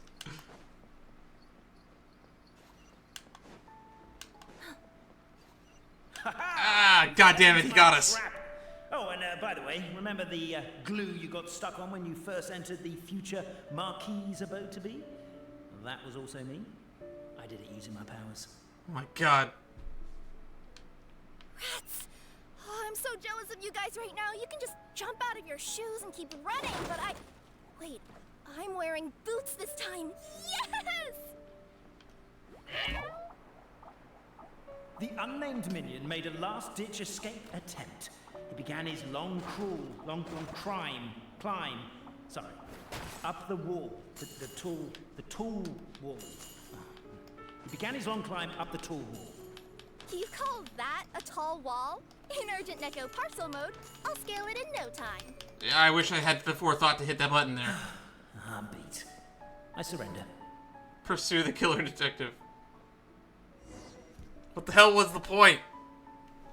You've got nowhere left to run. And how were you narrating? All right. I confess. That was fast.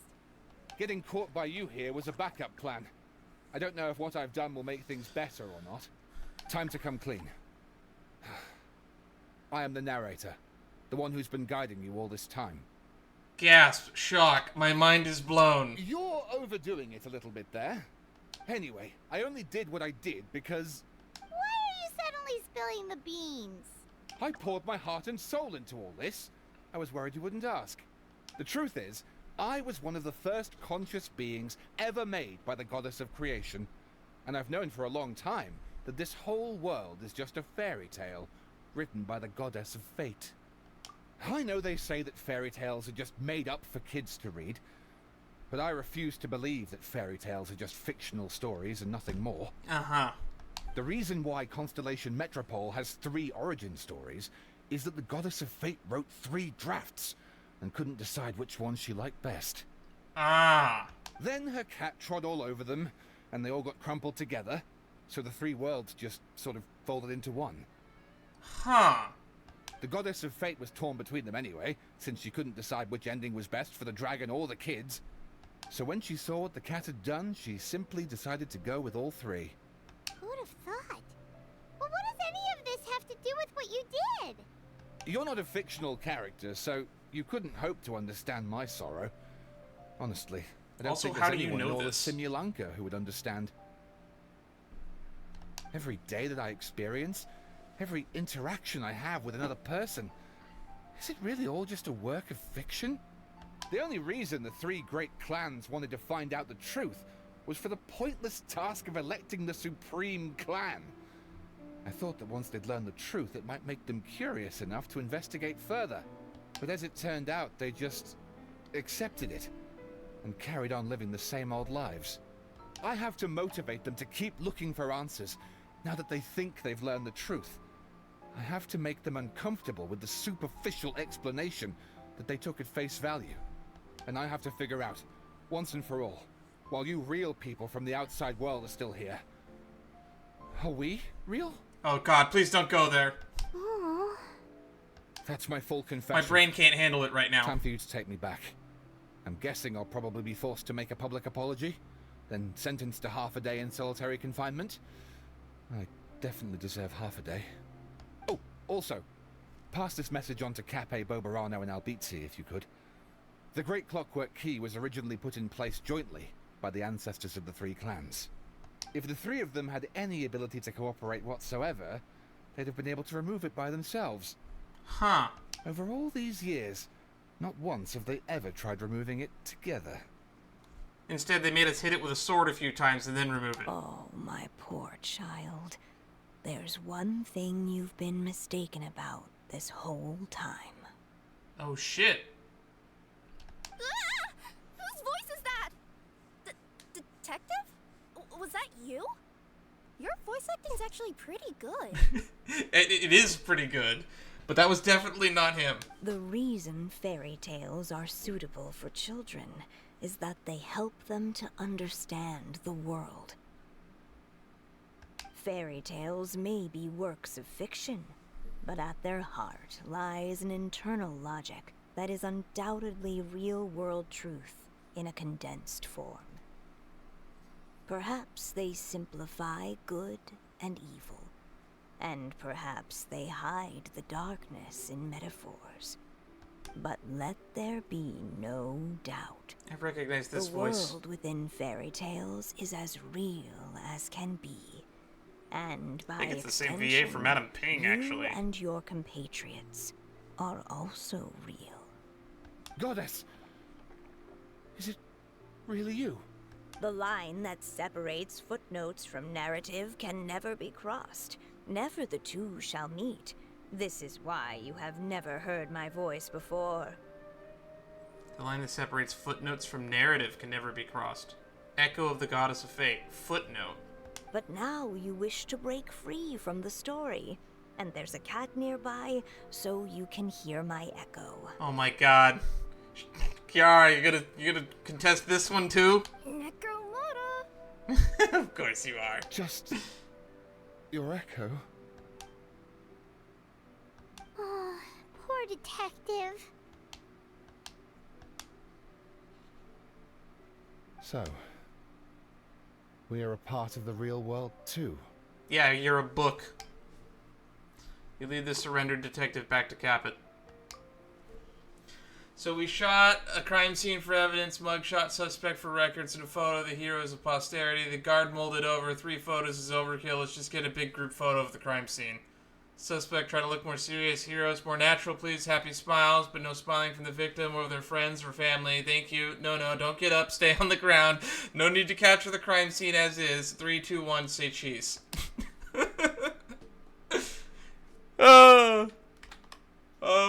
Yeah. Yeah, that's gonna be a thumbnail, for sure. I don't know how I'm gonna break this up for YouTube, but this is definitely going as, like, maybe 2 or 3 videos, because we're at the point where this is effectively over 4 hours, and I enjoyed every minute of it. I'm really glad we decided to not end the stream and just continue to do this. This was fun. Dan, weirdest photo experience of my life. Look at Paimon with double V.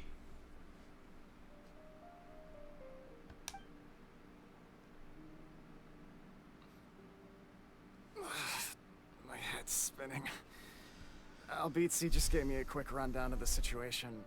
So you caught the detective? Sorta. We chased him until he surrendered. Oh, and he asked us to pass on a message. The 3 about what happened. And they could remove the Great Clockwork Key if they just worked together. Does he really think we didn't try that? 'Cause we did, after 6 months in that place. Ah, that was my bad. I thought it was a stupid idea at the time, so I didn't really exert myself. I also sort of stopped trying after 3 years. Never mind. I'm partly to blame as well. On the second attempt, I just hugged the key and pretended like I was pulling as hard as I could. You guys are so lazy. My granny's neighbor's pet cat has nothing on you, and it spends Pet all cat? day, every day sunbathing. Anyway, you said you heard the voice of the Goddess of Fate at the end? That's amazing. There is a world beyond our own after all. What would you guys say to taking a trip to the outside world sometime? Otherwise, I got bashed in the back of the head for nothing. Depends. Do either of you know how to get there? But yes, I agree we should go. and not invite the detective. Just to annoy him. But maybe the reason we've never worried about whether we're real or not is that, unlike him, we weren't there to witness the creation of this world. We've never had any reason to doubt that we're real. If someone ever convinced me that these delightful dimwits, Cappet and Albizzi, weren't real, oh, I'd be devastated. What a weird day. Narration footnotes.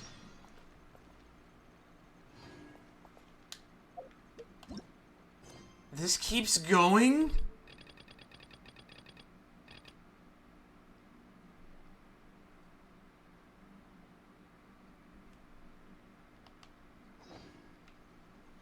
Oh my god, it keeps going.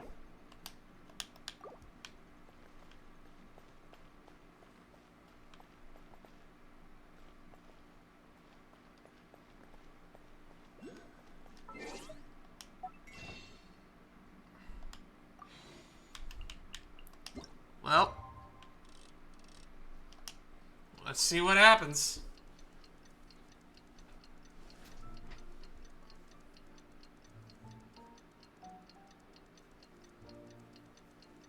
I said we have time.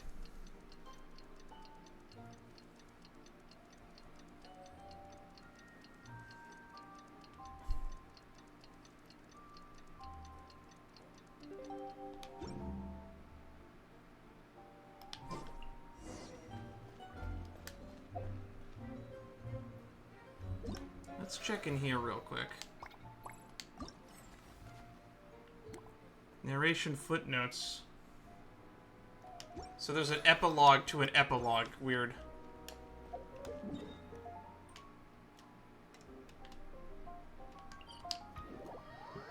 This was almost like having Karara getting her own 5-star companion mission. This was kind of fun. I really enjoyed this.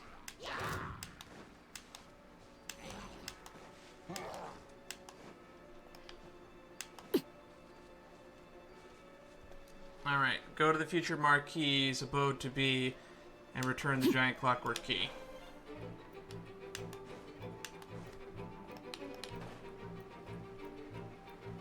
They're still following us.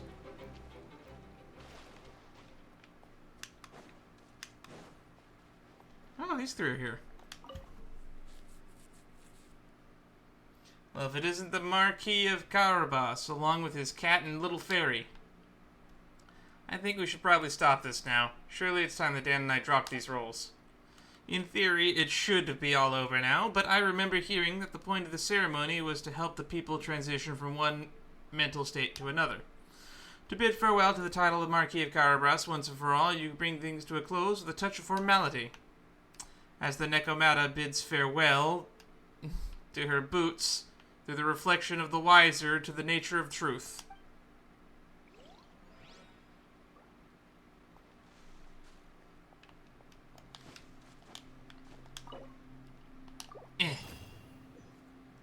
Text Coda.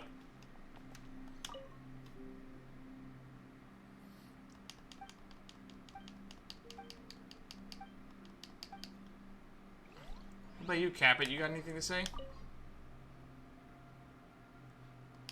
Same thing.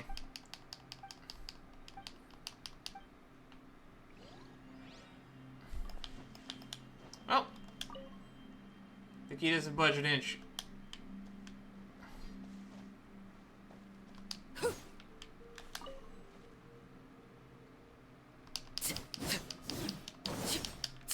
Alright, well, we're done here.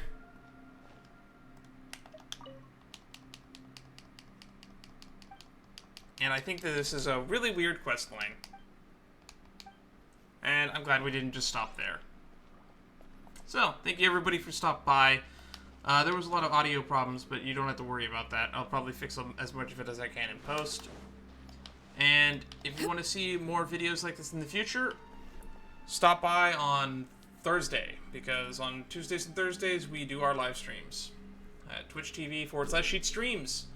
We'll probably be wrapping up the storyline, the main story, next. And based on what we have to go on, there seems to be quite a bit left to do. And because I might as well do another standard 10 pull, because I seem to have pulled up enough for this, but I don't even remember what our pity's at, because I don't remember how long it's been. So 5.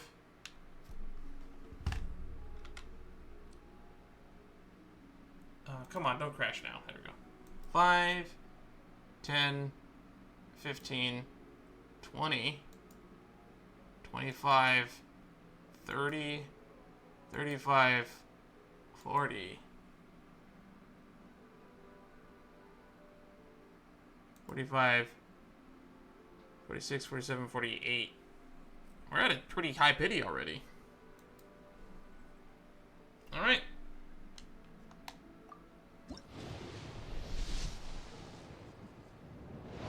Nope. It was worth a shot.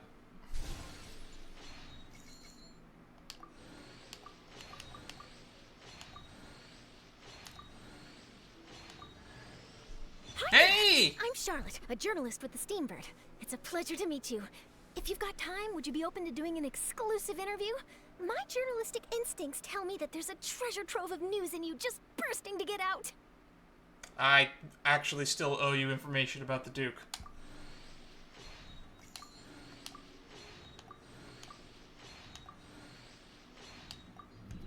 Nice. We have a Charlotte now. And wasn't expecting that. Well, that's enough for today. See you all in the next stream.